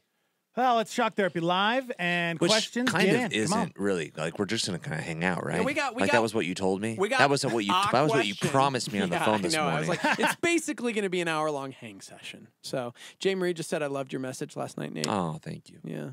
So Beautiful. You want to just do that? You want to do your message again? Just teach my message. you can podcast that. You can stand in front of the tablet. It'd probably be more people watching online than at church, right? That's probably true. How many people are watching That was a online right now? joke and it bombed. I'm sorry. Darn it. I'd never make it as a stand-up comedian. You won't. You won't. Anyway. Can you find out how many people are watching online? I mean, we can find out. Yeah. Yeah, what do you Yeah. got? We've We got have about analytics, yo. 100,000, 104,000 people on YouTube. Hmm. 104,000. I might be exaggerating a little bit. Might be. By like like 3 zeros? Yeah. Yeah, maybe. 104 Pretty people much, yeah. There's watching? 104. Hey. But yeah, most people stream us on the app or through the website. So. Pretty impressive. We can give some quick shout-outs. Let's see. Yeah. To Marlboro, New York. Marlboro? Huh. Philadelphia. Arlington. Wow. Virginia. Not Texas. Currently in the Dallas-Fort Worth area, we got 30 people streaming that in that area. What if Donald Trump was listening to the show right now? What would you what would your one message be to Donald Trump right now? He's listening to the show right now. My fellow Americans. No. You're not the president. What's your Oh. message to Donald Trump? My fellow To Donald the president. Trump. To the president. That's a good question. I mean, like he said, we're technically not on the radio, so the FCC can't get mad at this. Listen, I'm just kidding. Listen here, buddy. Yeah, that's right. We're not even non-commercial radio right now. Like we could talk about brands and stuff too, right? Yeah, what's your favorite brand? Hey, wait, Dude. does that fall under the non-com thing? Does But that we're not apply? non-commercial right now. Like we're not on the radio. What are the rules on Exactly. that? You've been here for a long time, Steve. What are the rules? It would be an FCC violation if we were over the air, which we are in certain cities like Silver City and other But those places. don't count. Right, because they're just translators. Yeah, it's a good question. Like, I don't Yeah. know. If I want to talk about like where I ate last night and how good it was, could I? No. Doesn't sound like it. Yeah. You didn't eat at Sopo? You didn't eat at the Give us the name little- of it, but the truck here? don't No, give the- us the the name truck of it. canceled on Change us. it a little bit. Like Dang. Fuddruckers would be mud truckers. No, I was just about Like, to say. I almost like, said something. Shout out like, to LA. like cast lol. Wow. Oh, Castrol's one of my favorites. Castrals. We do have questions, by the way. Let's do it next week. Come on, we got a couple. So here's one. Veronica on the YouTube wanted to know about how Pastor feels about marijuana cream for What is it? pain. Marijuana cream. I think she's got to be thinking of either CBD oil or hemp oil or Look, if it doesn't get you high, yeah, let's go. I don't care. Yeah, right. CBD. I use this roller thing that I got when I was in my car accident. That is, it's not CBD. It might be hemp. No, CBD. I used to use like a hemp shampoo. Yeah. And so for pain, oh man, yeah. That's totally different. We've talked about that a lot, actually, Veronica. So when it comes to its medical uses as prescribed by a doctor, right? So it's not the devil's lotion like a lot of people think it is. But I think like marijuana lotion, as she's talking about, you don't even need you can literally just go buy that at a store. Mm-hmm. Like CBD oil, you don't need a medical card to get CBD oil or like to get like chocolate with CBD oil in it, like stuff like that. You don't need a card for that because it doesn't make you high. And your allergies are killing you right now, huh? Dude, my eyeballs are just killing me. mine have been like killing me this morning. Well, this is the thing. No, it's my contacts. So my eyeballs were killing me. I took my contacts out and wore glasses for the past like 4 days, and they were fine. I put my contacts back in today, and I'm like, it stings. I love that pain. You love that pain. I don't know. It's weird, right? When I put my contacts in and it would burn, I'd be like, it's like when you take a sip of Coke. The spiciness of a Coke when you drink it. I love Coke's that. not spicy. I don't understand what that means. Those are totally different things. I love that. I love that pain. No. You don't think it's spicy when you take a drink of Coke? I have a friend, a family member actually, root beer maybe a little who bit. has arthritis, who uses the devil's lotion on her hands because of her arthritis. So, and it's like she actually does have to have a card for that one. So I think there are lotions that you can't just like into a bong or something. Like, I don't think that's possible. Yeah, I'm serious. That's strange. I don't think. Well, I'm just saying. And she uses it for arthritis, and she's in ministry actually. So, someone's calling. Shock Therapy Live. Good morning. Good morning. It's Katie Lynn. How are you guys? Hey, doing well. How are you? I'm doing well. I've never heard you on YouTube before, so this is new. Cool. This is Come cool. on. Right on. Welcome. Right on. Face So for radio. this is Shock Therapy Live, so I can ask questions and be vulnerable and all that? Yes. Okay. I'll be that person this morning. Okay, good. So, can we talk about post-marital sex? Not premarital sex, post-marital sex. So, like, divorced, dating a little bit again, really difficult after marriage to trust Jesus again. And dating culture within Christianity is very much like be intimate in all of these other ways, but don't have sex. You know? Right. That's what I believe the Bible to say. Is that also your understanding, and why? Okay. Yeah. So, I mean, really it goes into this idea of the sin within premarital sex, or as you just said, postmarital sex, which it's still premarital sex. So even after you've had sex when you've been married, it's still premarital sex with someone else. The sin there is fornication. And so it doesn't matter in what context that fornication is, that is the sin. So again, that is the sin that's being committed there. Whether you intend to get married to someone or not, whether you have even within this, whether you have because we actually had this question one time. Someone called in; they had been married to somebody, they got divorced, and he said, "Is it a sin for me to have sex with this person I divorced?" Well, at this point, you're no longer married to them, so now it's fornication again. So the sin here is fornication, and at all times, in all genres and areas, that is a sin. Now, I do want to speak really quick to this idea of intimacy and dating, because I think we as Christians tend to get too intimate in a lot of other areas, and I've taught about this before, where I think we have this tendency as humans to create these little mini marriages where we're so tied to one another emotionally, physically, spiritually, all these areas that we're in this little mini marriage. And what sucks about that is that if things don't work out, we don't get married, we have to like literally have a mini divorce. And like you can't talk, if you see that person at church ever again, it's super awkward to like make eye contact with them. I believe that Christians should date in a way that if you sit next to the person who you were dating 2 months later and you're not dating anymore, it's not awkward. That you can like have a normal relationship with people. I think that's the way that God has called us to conduct ourselves. I think we have the tendency to tie ourselves too intimately to people, not just physically, but in a lot of other ways. Leave. What was that? Yeah. I said yes. Yes. She's like, I'm amening you. Yes. She's amening. Yes. Yes, with a Y-A-A-A-S-S. Yes. Yeah, so that's kind of my thinking there within that whole realm. But yeah, I mean, there's no such, just terminology-wise, obviously, there's no such thing as postmarital sex. It's still premarital sex because you're not married to whoever it is after. So yeah, that's man. Thanks, Katie. Yeah. Thank you. Yeah. Thank you. You too. Thanks for calling. Bye-bye.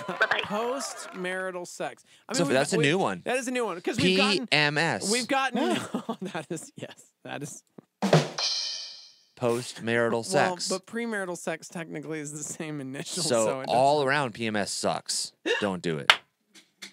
Janae, Ray, and your husband. See, this is the funny part. She was driving in, but she couldn't hear what we're talking about because did. we're not on the radio. Oh, but I'm like one of those diehards, and I listen to it on the app. What? Oh. Yeah, Post-marital you're one of the 305 currently around the Americas. That We are actually had a listening. phone call. Right there. There's days on Normal Shock Therapy Live we don't have phone calls. Right. So maybe we just need to shut down the FM. It's People FM need free to be- Fridays, guys. FM free Fridays on a Thursday. Yeah. Oh. That's funny. Thought it was Friday. we do have a few questions. Hey, welcome to the show. Hey, Yeah. Janae's here, everybody. Just Oops, super wrong button. fashionably another late. No, No. I hit the wrong button. My bad. I was Now trying to- everyone knows that when they hear that phone call, it's fake. No, it's not. I'm dumping that. Wait, it doesn't work on the. Oh yeah, it doesn't can't matter. dump it no, on you can't dump now. We're straight up live. It doesn't matter. Yeah, amazing. So you need to filter more, not less. That's right. Janae, everybody. Janate in studio. I'm glad you're both finally here so we can rake you over the coals for your stupid pet name. My hashtag? Yeah, where did that But you know come what's from? funny? Nowhere. I just made it up because Janae has kind of like nay in it. Yeah, duh. Janae. No, you don't have to. No, we understand why it works. Yeah, we get it, Benifer. Like, But the best part is I was like just being cheesy and joking, and guess what? Your wife wanted one, so. yeah, I know. Did you guys find one? What is yours now? Hers was because her name's Christina, right? And so she Tina. said Christivo. I And like I'm that. like, That's pretty good. Yeah. Christivo. Christeven.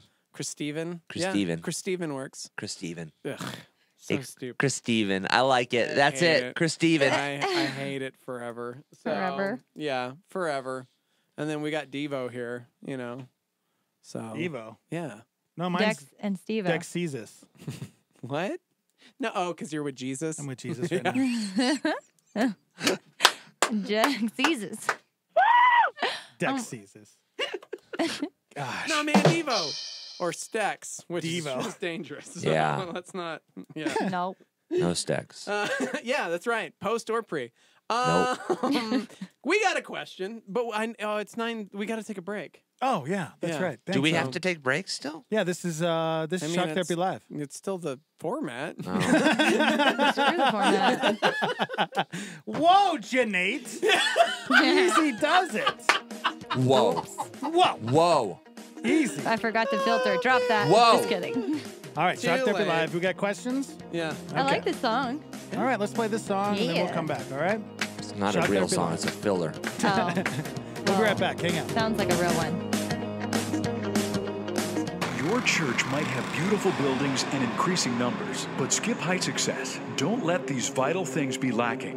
Church can become a place where participation is minimal, perceptions are unreasonable, and worship is invisible. Hotspot. Do you glorify God in your life? His glory should be your main focus. It's the unfiltered, turned up to 10, not decaffeinated, full strength expression of the presence of God. Listen to Skip's teachings on the go. Download the Connect with Skip Heitzig app on your mobile device. So what's the primary goal of the church? It's to glorify God, to make God renowned, to make him famous, so that people's opinions about God are made better because of our lifestyle. Get more teachings from Skip at connectwithskip.com. When we gather together, fully engage, fully declare, and then go out and make him famous.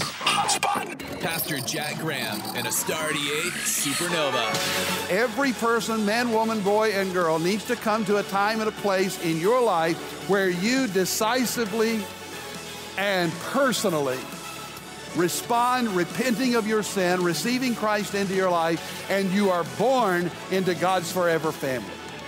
Your sins are forgiven, and you have a brand new life. Lest the Lord build a house, they labor in vain who build it. Key word, Lord. The question is He your Lord? Dad, is Jesus Christ your Lord? Mom, is Jesus the Lord of your life? Kids, are you allowing Jesus to take his rightful place of lordship? Catch Pastor Jack Graham, PowerPoint, broadcast weekdays at 10:30 a.m. on our sister station, KNKT. I know a place where we can go to lay the troubles down, eating your soul. I know a place where mercy flows. Take the stains, make you whiter than snow. Like a tide, it is rising up deep inside a current that moves and makes it come alive. Living water that brings the dead to life.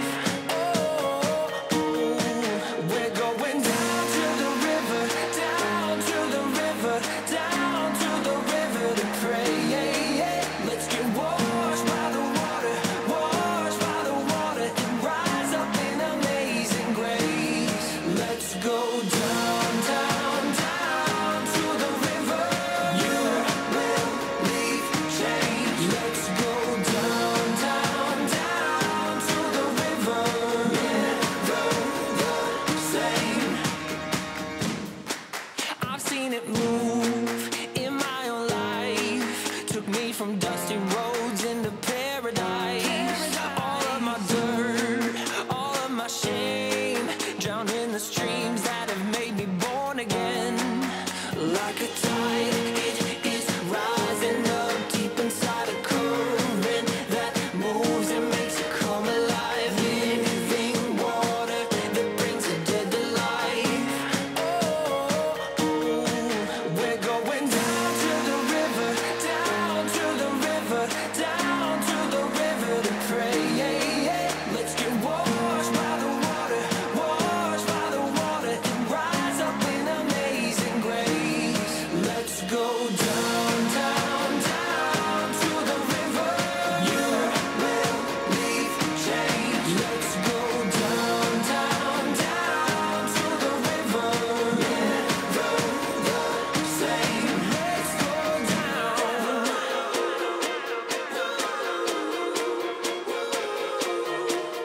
Let's go down.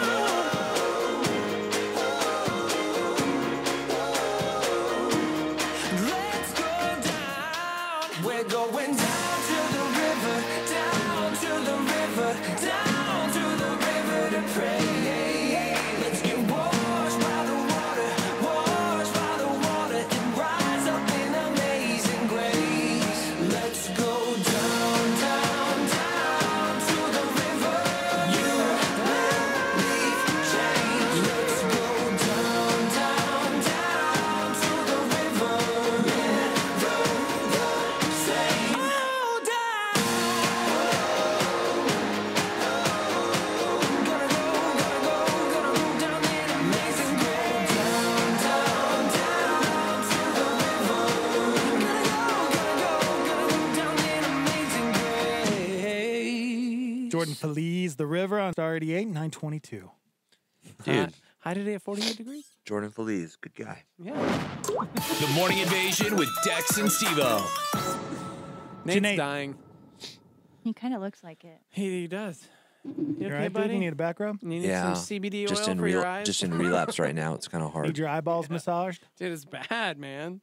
You guys been dying from the allergies? Because I have. No, I don't have allergies. You are a liar. No, I'm not. I didn't lying. either. you are. I didn't either until this year. Yep. It's the first year. I genuinely don't have allergies. Then don't what? either. You're like dying right now. But if I was dying, wouldn't I have been dying for the past 4 days when I didn't have my contacts in as well? Did your mom Maybe. breastfeed you? I don't want to talk about that. I'm not going to tell you that. No, dude, Just wanna know. he's serious. My dad did. Oh. I mean, The milk of life. that's super weird. Yeah, it is. Yeah, I think she did. Actually, I don't No, really she remember. tried. I don't really She remember. tried. It didn't work. My mom Gosh. didn't. And I was never breastfed. And so that's why you have allergies No, now? I don't have allergies. That's why he didn't have allergies until Oh. now. It's my first year. I've lived This here is almost 20 literally- years. And he always bragged that he never had allergies, and this It was year like my superpower. hammered him. Yeah. Mm. So it happened. I didn't get mine until I was in like my 20s. I didn't have allergies before then. Huh. Anyways, hi, Hi. welcome to the Today, show. 48. Yeah. What? hi. Because I said hi. Oh. Today. We ready? Shock We Therapy do Live? have a question, and I'm glad that Janate is in studio because it's a relationship question. Shall we? I'm still protesting because you told me we were just going to hang out. We can still just hang out. These are easy questions. Hey, guys. I've been with my boyfriend for 3.5 years now. How long should I wait for this marriage proposal? Show me support!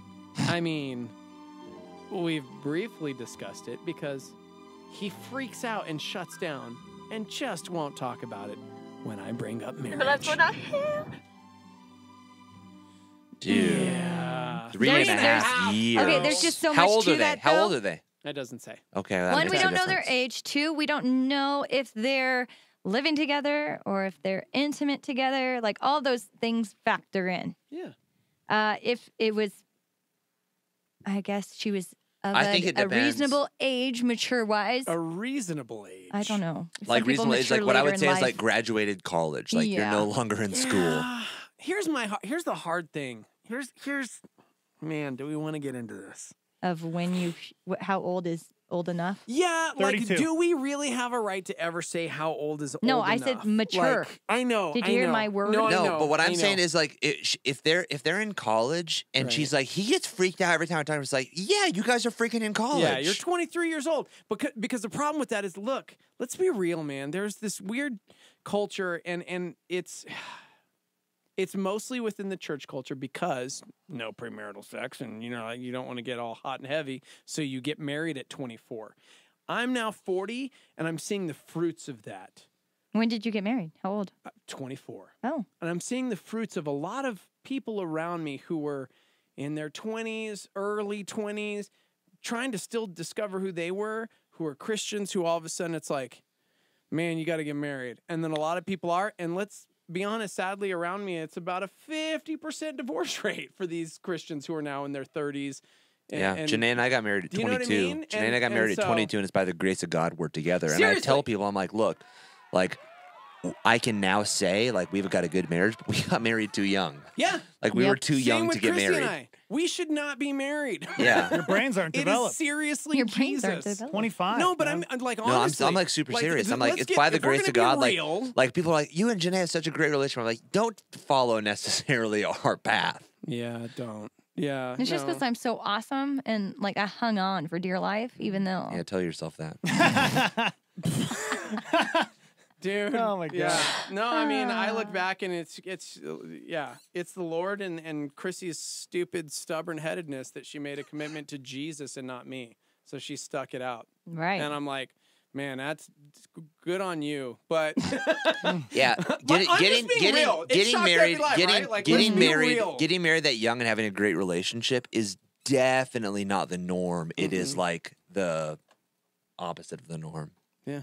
Abnormal. So somebody on YouTube said, me and my girlfriend have been going on 5 years and still going strong. We just tell everybody we'll get married eventually. That just is non-committal is what that is. Yeah. 5 years? You Yeah. basically are married. Like Jack We and live I, in a non. Okay, I do say I hate this. We live in such a non-committal generation. Yeah. Where nobody wants to commit to anything, Yeah. and so they like live this lie of like, oh yeah, someday we'll get married, and they're just gonna end up never doing that, and living in sin the rest of their lives. Because I guarantee you've been together 5 years. You guys are totally doing it. I mean, Seriously. see, and that's why my son's 15, my oldest. We had a really great conversation last week. Spent some time with just him talking about this very thing, relationships, because it's non-committal, but we still want the benefits, right? So we want to be in a relationship, but we don't necessarily want to have to be in a relationship, Right? And Yeah. so, which sucks because I think part of it, though, is because we're seeing the truth and the fruits of a generation before that jumped into marriage in their early 20s, and half of them are failing. Like, let's be honest. So would you want to commit to you or your friends who are failing because they did the, quote, right thing by not having sex before marriage and then they get married? Yeah. And they Yeah, but still the thing is, it doesn't matter if you have sex But if before. you've been dating for 5 years And just because and you can't get decide married that you want to be with that young, person, like say you're with them for 5 years and you're having premarital sex, and then all of a sudden you get married, it doesn't mean it's going to last. No, not at all. It really doesn't. I'm just being honest because it's STL, right? And so it's like, since we have so many people chiming in on relationships. But again, I don't think the answer is to get married super young and quick. But I don't think the answer is to date for 5 years and be a non-committal jerk. Like I think there's an answer somewhere in between where you like look, don't get married super young. And like that's why even this idea we were talking when someone else called on the phone, we were talking about this idea of this overcommitment that we have in relationships where we commit to one another and we're intimate with one another in every other way besides sexual intimacy. Yeah. And it makes it really awkward and weird. I think if you like Janae and I were really, really good friends for a long time before we dated. And so like I think if you conduct yourself in a relationship with somebody, like you can be like, yeah, like we've been dating or whatever for this long, but we've been friends for a lot longer than that. Like I think you can scale it up naturally. You don't have to dive right in like head over heels, just be like, we're married. You know what I mean? Like there is a better way. Yeah. I just want to be happy. Rodney said, I think the worst thing a spouse can do is to go into a marriage thinking life's going to be perfect. My ex continually compared me to husbands who were, quote, perfect. And half of our fights were actually due to this idea of that perfect life. Here's the reality. People see what they think is perfect, but they don't see behind the doors. Yeah, they don't. Like, you know? Yeah. I mean, that's the truth. I have discovered that a lot of people that I think or I thought had really great marriages, you end up getting a little bit deeper and you're like, oh, wow. Yeah. Like you guys hid a lot of your crap really, really, really well. Yeah. And that's what I find most people are. Yeah. Like, yeah. Yeah, Austin said, I know a lot of people who got married right out of high school and already are divorced. Basically, they went into it just so they could have sex. You know? Yeah. Jessica said, amen to all this. Married at 19, only by the grace of God we've stayed together. We'll be celebrating our 10-year anniversary this year. Thank you, Jesus. Rosalind said, age doesn't mean a thing. Husband and I are in our 40s. And 4 months into this thing, we're 4 months into this thing, and it is tough. Yep. It's learning to come together, two separate personalities, but we make God the center of us. So it's hard when you're young. It's harder when you're old, too. The first year of marriage is hard. Yeah. First year of marriage is hard. Yeah, I'm going to Truth bomb, 17 this year. Still hard. So honestly, I told Janae the other day, I was like, I think if you died, I don't think I'd try again. Oh, bleep no. I was like, never. I was like, it's taken so long for us to be at a place where like Janae and I, like we were saying the other day, like our relationship's really good. Like we really enjoy hanging out and being with each other. And so like I was just talking to her about all of that, and I was like, I don't think I would have. Oh, Steve, watch out! I was about to say my Jackie. My Jackie's bringing. My Jackie's bringing me some coffee. Jackie. Do I get a Jackie? No. Whose my Doppio Jackie. is that? Whose Doppio is that? Hers? Oh, that's cool. Woo-woo. All right. So we were just saying like how Just like making the we're at a studio place where we have a smoke. really good relationship. Yeah. But I was saying I was like it was hard to get there, and like I know you so well. You're like so much my best friend that I don't think I could ever do that again and find that again. You know what I mean? Like it would I just told be. you I'm pretty awesome. No, but like It's seriously, a lot of work, it's a lot of work. And I was like, I was like, it took us like 10 years to get here. Like I don't want to. You know, we've been there for a while, but I'm saying Took like, 6. yeah, it took a long time to get there. It did. Show me some more. That's real. Oh, y'all so I think cute. it took about No, 6. but like Sorry, literally, 6. like trying to do that again with somebody else. Yeah. I'm like, no, thank you. Like, Yeah. I don't want it. Like Yeah. the pain of those first few years, Exactly. and then the reality. Because here's the reality: if Janae died, anyone I got married to, I would forever compare them. subpar. No, I'd forever compare them to Janae, and I'd be like, well, Janae did this, and Janae was she awesome. like I got along better with Janae, and she liked to like do this and this with me, and you don't like. I would forever compare that person to Janae. You know? Yeah. That's kind of cute. Okay. Joanne says, I was married for 18 years. When we got divorced, everyone around us was surprised because we just never shared our problems with anyone. So Yesenia said, nope, I wouldn't do it again. Not learning to fart in front of someone else. I love that. That's awesome. See, I can fart in front of anybody on command. Yeah. On command? On command. Do it I now. just store No, them. please I store them. don't. No, don't. Stop please holding don't. Don't. No, he's going to poop. Don't push, man. Aneurysm in your brain. You're going to Luke Perry this, Hey. okay? I'm just Oh, saying. too soon. Dude. No, it's not. That's The not. heck? We talked about that. It's real. Did What you know that? happened? No. We EMTs chiming in when we were talking about Luke Perry dying, and they were saying like they find people on the John regularly because they pushing too hard and they brain aneurysms dead. So That's what happened to him? don't do that. Well, that's not what happened to him. That was On the toilet. that's what happened to Elvis. But no, yeah. Well, he did have an ischemic stroke. Yeah. Gone. Whoa. So, anyways. Guys, we need to take another break. Dang it! That's okay. I'm done talking about marriage anyways. I know this is your favorite my eyeball subject. still hurts. Guys. Yeah, Dex, how do you feel about this? You be quiet over there. You be quiet. Let's just talk about, starting over. I want to ask Yeah. a question. Does anyone in the Starmy have home remedies to not make your eyeballs hurt? No. You got contact solution with you? No. Maybe that's what you need, a few drops. I tried to give him like those natural eye lubricants. I think there's some in the medicine Oh, hey. first aid kit. All right, Chalk Therapy Live. Get your questions in. Janate is hanging out with us. We'll be right back.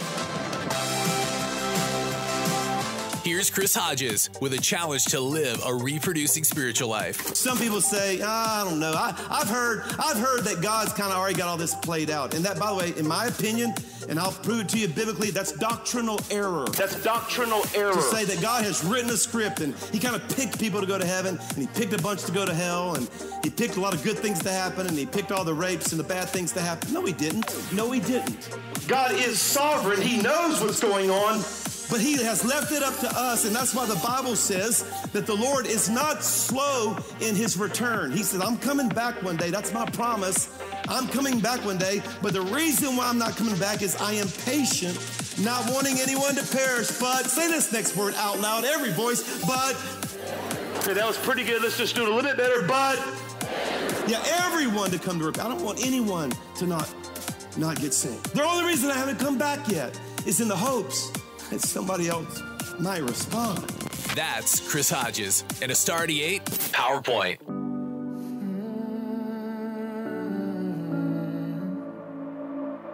Have you been praying and you still have no answers?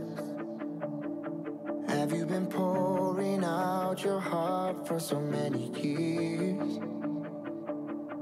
Have you been hoping that things would have changed by now?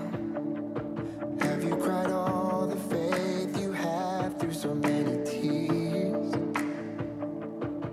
Don't forget the things that he has done before, and remember he can do it all once more. It's like the brightest sunrise waiting on the other side of the darkest night. Don't ever lose hope. Hold on and believe. Maybe you just haven't seen it. Just haven't seen it yet. You're closer than you think you are. Only moment from the break of dawn. All his promises are just up ahead. Maybe you just haven't seen it. Just haven't seen it yet. Maybe you just haven't seen it. Just haven't seen it yet. Maybe you just haven't seen it. He had the solution before you had the problem. He sees the best in you when you feel like your worst. So in the questioning, don't ever doubt his love for you. 'Cause it's only in his love that you find a breakthrough. Oh. It's like the brightest sunrise waiting on the other side of the darkest night. Don't ever lose hope. Hold on and believe. Maybe you just haven't seen it. Just haven't seen it yet. You're closer than you think you are. Only moments from the break of dawn. All his promises are just up ahead. Maybe you just haven't seen it. Just haven't seen it yet. Maybe you just haven't seen it. Just haven't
His name is the Gokers. The Gokers. I The like Gokers. And The Gokers. he's a good friend And of he mine. likes to eat Go-Gurts. Oh. Okay, gosh. Did we get any good at-home eye remedies for me? Yeah, hold on. oddly enough, Hey, Go-Gurt. Hold on, guys. Just put Follow the Go-Gurt in your formula. eyes. Hey, Jeanette, follow the formula. Sorry. 9:39. Hi today, 48 48. degrees. Listen up, everybody. The Morning Invasion with Dex and Steve-O. I've got to say, I'm very impressed. We have to make it easy for the podcast, okay? All right. All right. We're syndicated. We have to do it the right way. Okay. Shock Therapy Live, guys. Hi. Hey. Yo. Let's talk about relationships. Let's talk some about more. at-home eye Actually, remedies. that's hilarious. We Oh, we gosh. got an email No, question. you lied to me on the phone. I'm never coming in again. Yeah, ever. don't ever come in. Did you try not to come in today? No, he texted me. He's like, "Hey, we're off like the air." Yeah, so I just didn't think so we'd get we're a just lot of gonna hang questions. out. We're not really gonna. I Like, figured we'd get we're not really gonna have like a show. We're just gonna kind of hang out. because I And you were like, yes. assumed we wouldn't. Yeah, he just wanted to hang out. You guys want to talk about what Once Upon a Deadpool? I feel like I just squirted Purell into my Oh, right eye. Is gosh, how my I eye know. feels. Yeah, you're like doing crazy blink, and I'm like, is he stroking out? This is weird. Crazy blink. He is. He's doing crazy guy blink. When you're like, hey, Did you call bring Vince. Like glasses? Fievel Goes West, is like a when he does the security- crazy eye. Yeah, yeah. He's so cute. No, You know that like 60% of our audience has that crazy little blink thing, right? Yeah, yeah. I'm serious. That's a real thing. I believe it. Don't diss them, bro. I'm not dissing. It's just it is what it is. Just standing up Okay, for what's the them. email say? Crazy eye. It's crazy eye. What do we got? Question for Shock Therapy Live. 22-year-old woman, Young. full-time job. Oof.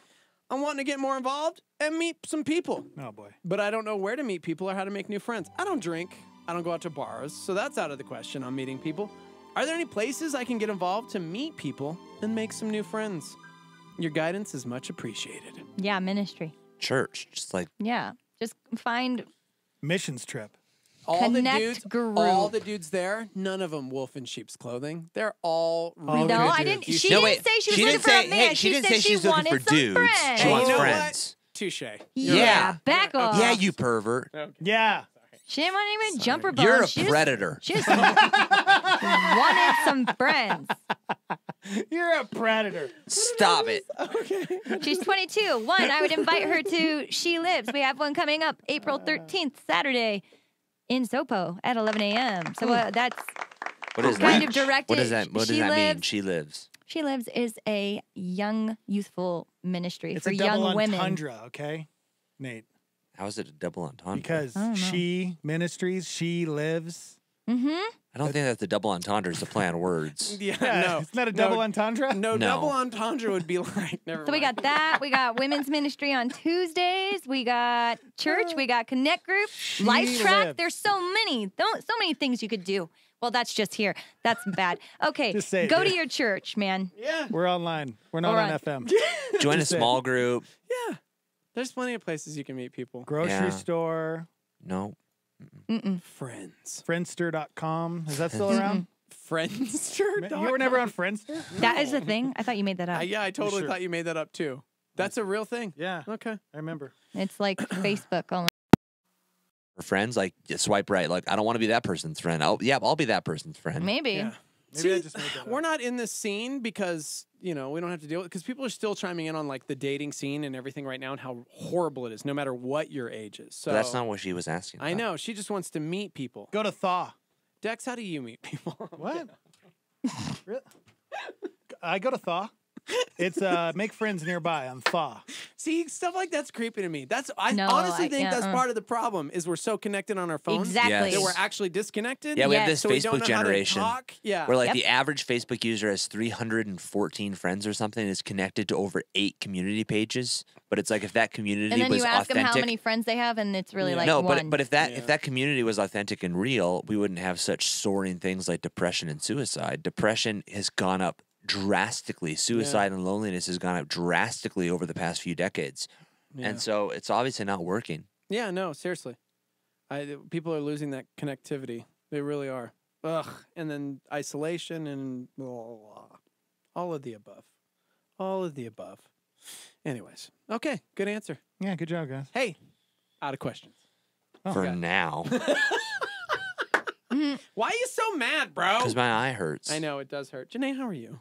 Good. I've been up since 3 o'clock in the morning, so Why? I'm tired. Oof. Spanga. Spanga? Yeah, if you want to do Spanga, which is Wait. spinning, Is this? strength, Can we and yoga can we pitch all stuff on together. the air right now? Oh yeah. Spanga? Oh It's dang. not- Are we it's allowed not to do? Well, we're not on the air technically. It's spinning yoga? It's spinning. 20 I mean, minutes you're of not spinning. saying where it 20 is. minutes Is that the name of the strength. place? The name of the Yes. place is called Spanga. And 20 minutes of yoga. SPENGA. Oh, okay. And I'm an instructor. At 3 in the morning? At my first class, 4:45. Oh.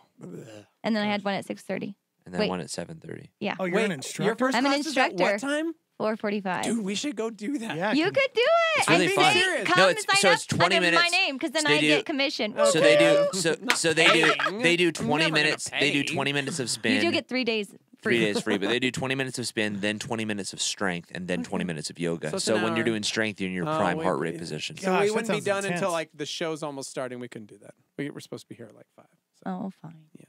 You could get here. Nobody's driving on the road at that time. Just gotta go. Some people even slip out of yoga a little bit early. Honestly, it would be interesting one time to just try it to see how our brains it do sounds with that. awesome just because there's so many different things. Because spin class is an hour. Yep. Being on Mm-hmm. a bike for an hour in a Ugh. room with people is Yeah. so 20 minutes, and then you're off, and then you go to yoga. That's Strength. kinda You go to strength, and then you end with and then yoga. Okay. Yeah, weights. Okay. And like strength, they have like TRX bands and weights and It's like free boxing, weights, boxing, punching bags. I do No, need we to don't tone have up. punching bags. Oh, you I should. need We have a tone up. Bosu. I don't know what a Bosu It's is. like that half ball. Don't talk to me like that. Bosu you. I'll Bosu you. Guys at Shock Therapy Live, if you have a question. No. Don't tell them Oh. that. If you Yes, want to yes. talk about a topic that has no meaning, Nope. Yeah, no. We're it's like here just- to have heart therapy. with a Bosu, I have the best fantasy baseball team names if you guys want to go to that. I do. You want one? Uh-huh. Hey, let me go The back Bryce to the. is right? Let's go back to the whole Ooh. divorce Ooh, that's rate good. and being young thing. We're not saying that every marriage that ends in divorce is solely because No. you're too young. Because we did have somebody say, "Hey, so what you're saying is that my divorce was because my ex and I got married young." We did. I was fully committed, and she cheated on me and left. So by this logic, we just blame it on us being young. I don't No. buy that. No. Sounds like a cop out. No, you blame it on her. Here's what you blame it on. Cheating on No, you guys did a bunch of stupid things in the relationship, but you probably wouldn't have done as many of those if you would have been a little bit older and more mature. Maybe. Yeah, we don't know. So Yeah. is it a contributing factor? Yes. Or maybe she's just a cheater. Like, seriously. Like, truly, maybe that's not an age thing. Maybe if you had met 5 years down the road and you were fully committed and she wasn't, maybe she just was not committed. No, but I'm saying It in happens. general in relationships, Humans. there's these things that we end up doing in relationships that are destructive to relationships. We all do them, whether we're young or old. Yeah. When we're older, we tend to be more matured and realize those things and learn how to course correct those things. Yeah. When we're young and arrogant and tend to not want to change because we're young and arrogant and immature and we're dumb. Yeah. And so when you add age as a factor to how hard relationships are anyways, it's a recipe for disaster. Yeah. So is that the sole cause? No, the sole cause is a bunch of different things. The sole cause is you're a sinner. Sin, yeah. That's the sole cause. Yep. Yeah. But when you add all the stresses of a relationship to being young and immature and not ready to deal with those stressors, when you just want to run away. That's when we're young, the response that we're trained as like kids is like run away. Like, oh, that's hard. I'm just going to run away. Oh, I don't like this major that I'm majoring in. I'm just going to quit that major and do something else. I don't like this job. I'll just quit this job and do something else. We're super flighty when we're young. Yeah. The older you get, the more committed you have to be because you're responsible. You're an adult. Somewhat, And so, yeah. like, when you're young and Never flighty, Steve. it's difficult. No. My wife, who's been in the same career for a very, very long time, recently said, you know, I kind of want to go back to school in A, B, and C. And I started looking at it, and if you look at the rate of people who are in their late 30s, early 40s, who are changing their careers at this time, the numbers are pretty crazy, actually. Yeah. Oh. So I don't think it's necessarily just when you're That's why I'm young, going to become a zookeeper. But I also think that could be why partially you get to 30s, 40s, and you recognize, man, why did I choose this career path? Why did I choose this relationship? And sometimes Midlife crisis. yeah, maybe. Literally. Maybe. They call it that. Literally, that's Yeah. like what you just defined. I'm not saying Chrissy's having a midlife crisis, No. but like that's literally a lot of people have that. They're like, what am I doing? Like, why am I doing this? And like guys have these midlife crises where they get to this place and they're like, is this what I wanted to accomplish? And so they want to change careers, change Right. wives, get a convertible, get hair implants, Yeah. and we'll see how go it to the works out. gym. I'll tell you guys all about it. We're starting a blog, and yeah. What is it called? My New Life. So it's going to be really cool, man. I'm going to get a new job. You are? Different, yeah. Called different- Chris Steven? Is it Chris Steven, My New different Life? family. She's going to get a career, so we can help fund this. And It's good. Wow. Chris Steven. I'm incredibly inspired. Chris Steven, My New Life. So, yeah. I feel like it's going to end up like the Dirty John podcast, is the way that that's I've going. never even heard of that. Oh, I have I've heard of Dirty it. John? Yeah. It's a good podcast. On the toilet? No. No. Okay. Double Dirty John entendre? podcast, Dirty John. Oh. Whoa. Um, That was a now there dog is- face, there's- and that's not what I saw. Just heads up to all those Me neither. to all those listeners who are out there. It has some foul language, so just be ready. okay. Oh my God. Don't Hey, listen to it. we got a question on Shock Therapy Live. I'm sorry, Nate. I know you don't like helping people. But first of all, they have a dog. This is bait and switch. I feel like I got Apparently. catfished by Steve-O. You did. You did. See, you thought it was one thing. Welcome to relationships. This is all just a metaphor for life. They have a dog? It's about their dog? No. However, they do have a question. I'm about to contact a family member, biological mother, Okay. after 23 years. Ooh, wow. The breakup was a sensitive one as she had no part in the issue. How do I go about contacting her without making it creepy or awkward? It's a little vague. I don't understand that her mom wasn't part of the breakup. If she's biological, she's part of the breakup. I'm confused. Yeah, I don't know. But how did they go about approaching You go about approaching 23 it, years. you just say, I'm an adult, I'm 23 years old, and I would like to meet my biological mother. I guess I think you go about here's it a few- very nonchalantly. I don't think you make it like, weird? yeah, and scary. I thought of you every day yeah. Don't start with that. Don't lead with that. Go on. I don't know. Okay. I Well, just, good. yeah, That's I it. think you I need to agree. hit it lightly and just Whoa. know, Uh-huh. gosh, next. Exactly. So on our conversation of what we've been having throughout the show, because it's all relationships, which is just our fave. So with something I said a minute ago about it wasn't aged, maybe they were just a cheater. Mm-hmm. So here's a question. So many questions. About Is cheating? it, this is a good question, once a cheater, always a cheater? Or do you honestly believe God can change someone and that it was a flesh issue, that they really love you, that they're really trying? Or if you're cheated on multiple times, should you just get Okay. This is what I'll say. I think that you need to know the areas that you're vulnerable to, and if you don't put things in place to protect yourself, you can get into danger with this. So, like the way I would use it, like an alcoholic, we're actually counseling some friends of ours who are working through this idea right now. But I was using this analogy of an alcoholic. So, an alcoholic can be, 10 years sober, and they still refer to themselves as an alcoholic. Yep. They're an alcoholic who's in relapse. Or sorry, not in Rehab. relapse. No, it's relapse or Recovery? recovery. Yeah. So they're an alcoholic who's in recovery, and they're 10 years sober. I think with someone who has the predisposition to cheat, you need to know that tendency that you have, and you need to put up things to guard against it. And the way I describe it is like we will come out of something like that, a situation, take our seatbelts off, and we're on the freeway and we're cruising with the top down, and that's when Satan wants to hit us. Is he wants to hit you once you've taken those safeguards down. You take that seatbelt off, and he wants you to be dead. He doesn't want you to be down. He wants you to be dead. He doesn't want you to fall. He wants you to not get back up. And so we need to know that. And people can change. My dad's always said, and again, this isn't Bible, but this is just something he's always said: is people change, but not that much. Mm-hmm. So, like, yeah, you can change, but you still need to recognize the things that you might be predisposed to and put up safeguards to protect yourself against those. Yeah. So, Yeah, and then they chimed in and said, I believe God can change him, and I feel like he has changed. So, but it was just because of our conversation, they wanted to. but they when wanted to things, be sure. what I would And say I'm is like, when well, you can when be things fully sure. get better and you have that gut check, like, I just feel like I should ask him or like talk to him. Like, don't just be like, oh, well, no, everything seems so much better, so I'm sure everything's fine. Like, put up those safety guards and protections in your life. And he should have accountability. Yeah. He should have somebody in his life who can really call him on his crap, because he obviously struggles with something. We all do. His is identified. So he needs a buddy who he can actually rely on and who can be like, bro, how you doing? I'm fine. Or, Yeah. There you go. Very nice. All right, now we're out of questions. It's official. For now.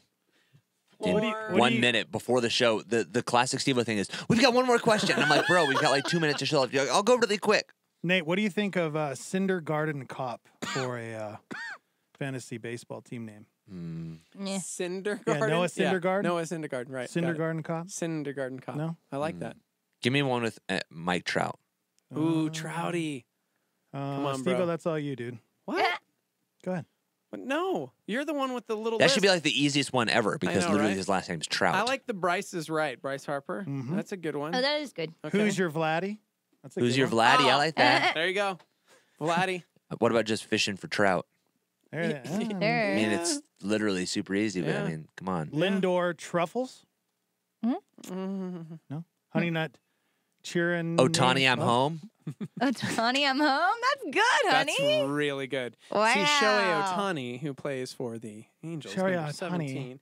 Dude, they're gonna be. My family's gonna be there for a baseball tournament this weekend in Phoenix, so That's they get fun. to do all the spring training stuff. That's cool. I liked my Otani. I got it. I liked that. And I think it was my That favorite. was probably the especially best because one. he's one of my Yeah. favorite. Yeah. Yep. Anything else? LeBronto Blue James? That's not baseball. No. LeBronto Blue James. Nope. That's my favorite. That was totally written by a girl who doesn't know sports. Yeah, but Toronto Blue Jays. Come on. That's. Yeah, but LeBron. What I'm does gonna LeBron have to I'm do with joining- anything? I'm joining a society of fantasy baseball leagues just so I can have that name. LeBronto Blue Jays. I don't do fantasy baseball. I do fantasy football. Give me some Yeah. good fantasy football names. I mean, mine was boring this year. Yeah, Vader Nation. Vader Nation instead of Raider Nation, and it was Darth Vader on the Raiders logo. Come on, Vader Nation. No? I don't hate it. Mine was Obama's Chocolate Rain. Oh my gosh. But it was rain spelled R-E-I-G-N, like rain, like Yeah, I'm raining. like he was I blame raining. Obama. Have you ever seen that video, Chocolate Rain? Chocolate Yeah. Rain. Yeah, we know what you No. When Nathan. things What's gone the next to internet? feel the same chocolate. You'd be surprised how many people, when I had that fantasy football team name, had no idea what it meant. They're like, what does that Really? mean? Well, that's because we were in a league with like Doyle and Stephen Christian. They're just clueless. I'm just kidding.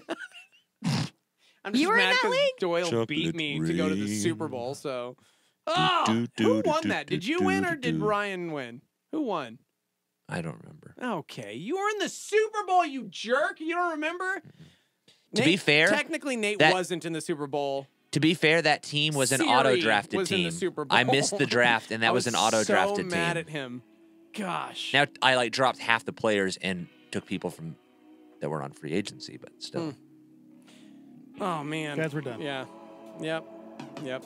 Yeah, you got one more question. You were going to ask. You were about to do it to me again, huh? Sadly, We have just a got whole day we just to got work. a bunch of people chiming in on the like once a cheater always cheater thing. Who's tragically that's stuff That's why with you their got relationship. safeguards. And that's why they're You gotta why they're have divorced. accountability partners. Yeah, I agree.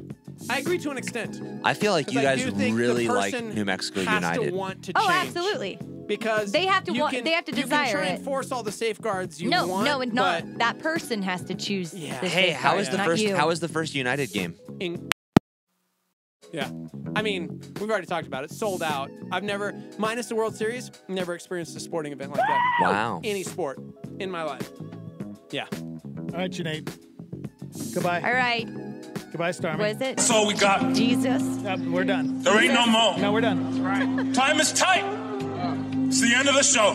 Mark 10:9 says, "Therefore, what God has joined together, let no one separate." Star 88 wants to thank John Thomas Jewelers for becoming a power partner. John Thomas Jewelers carries a collection of anniversary bands, engagement rings,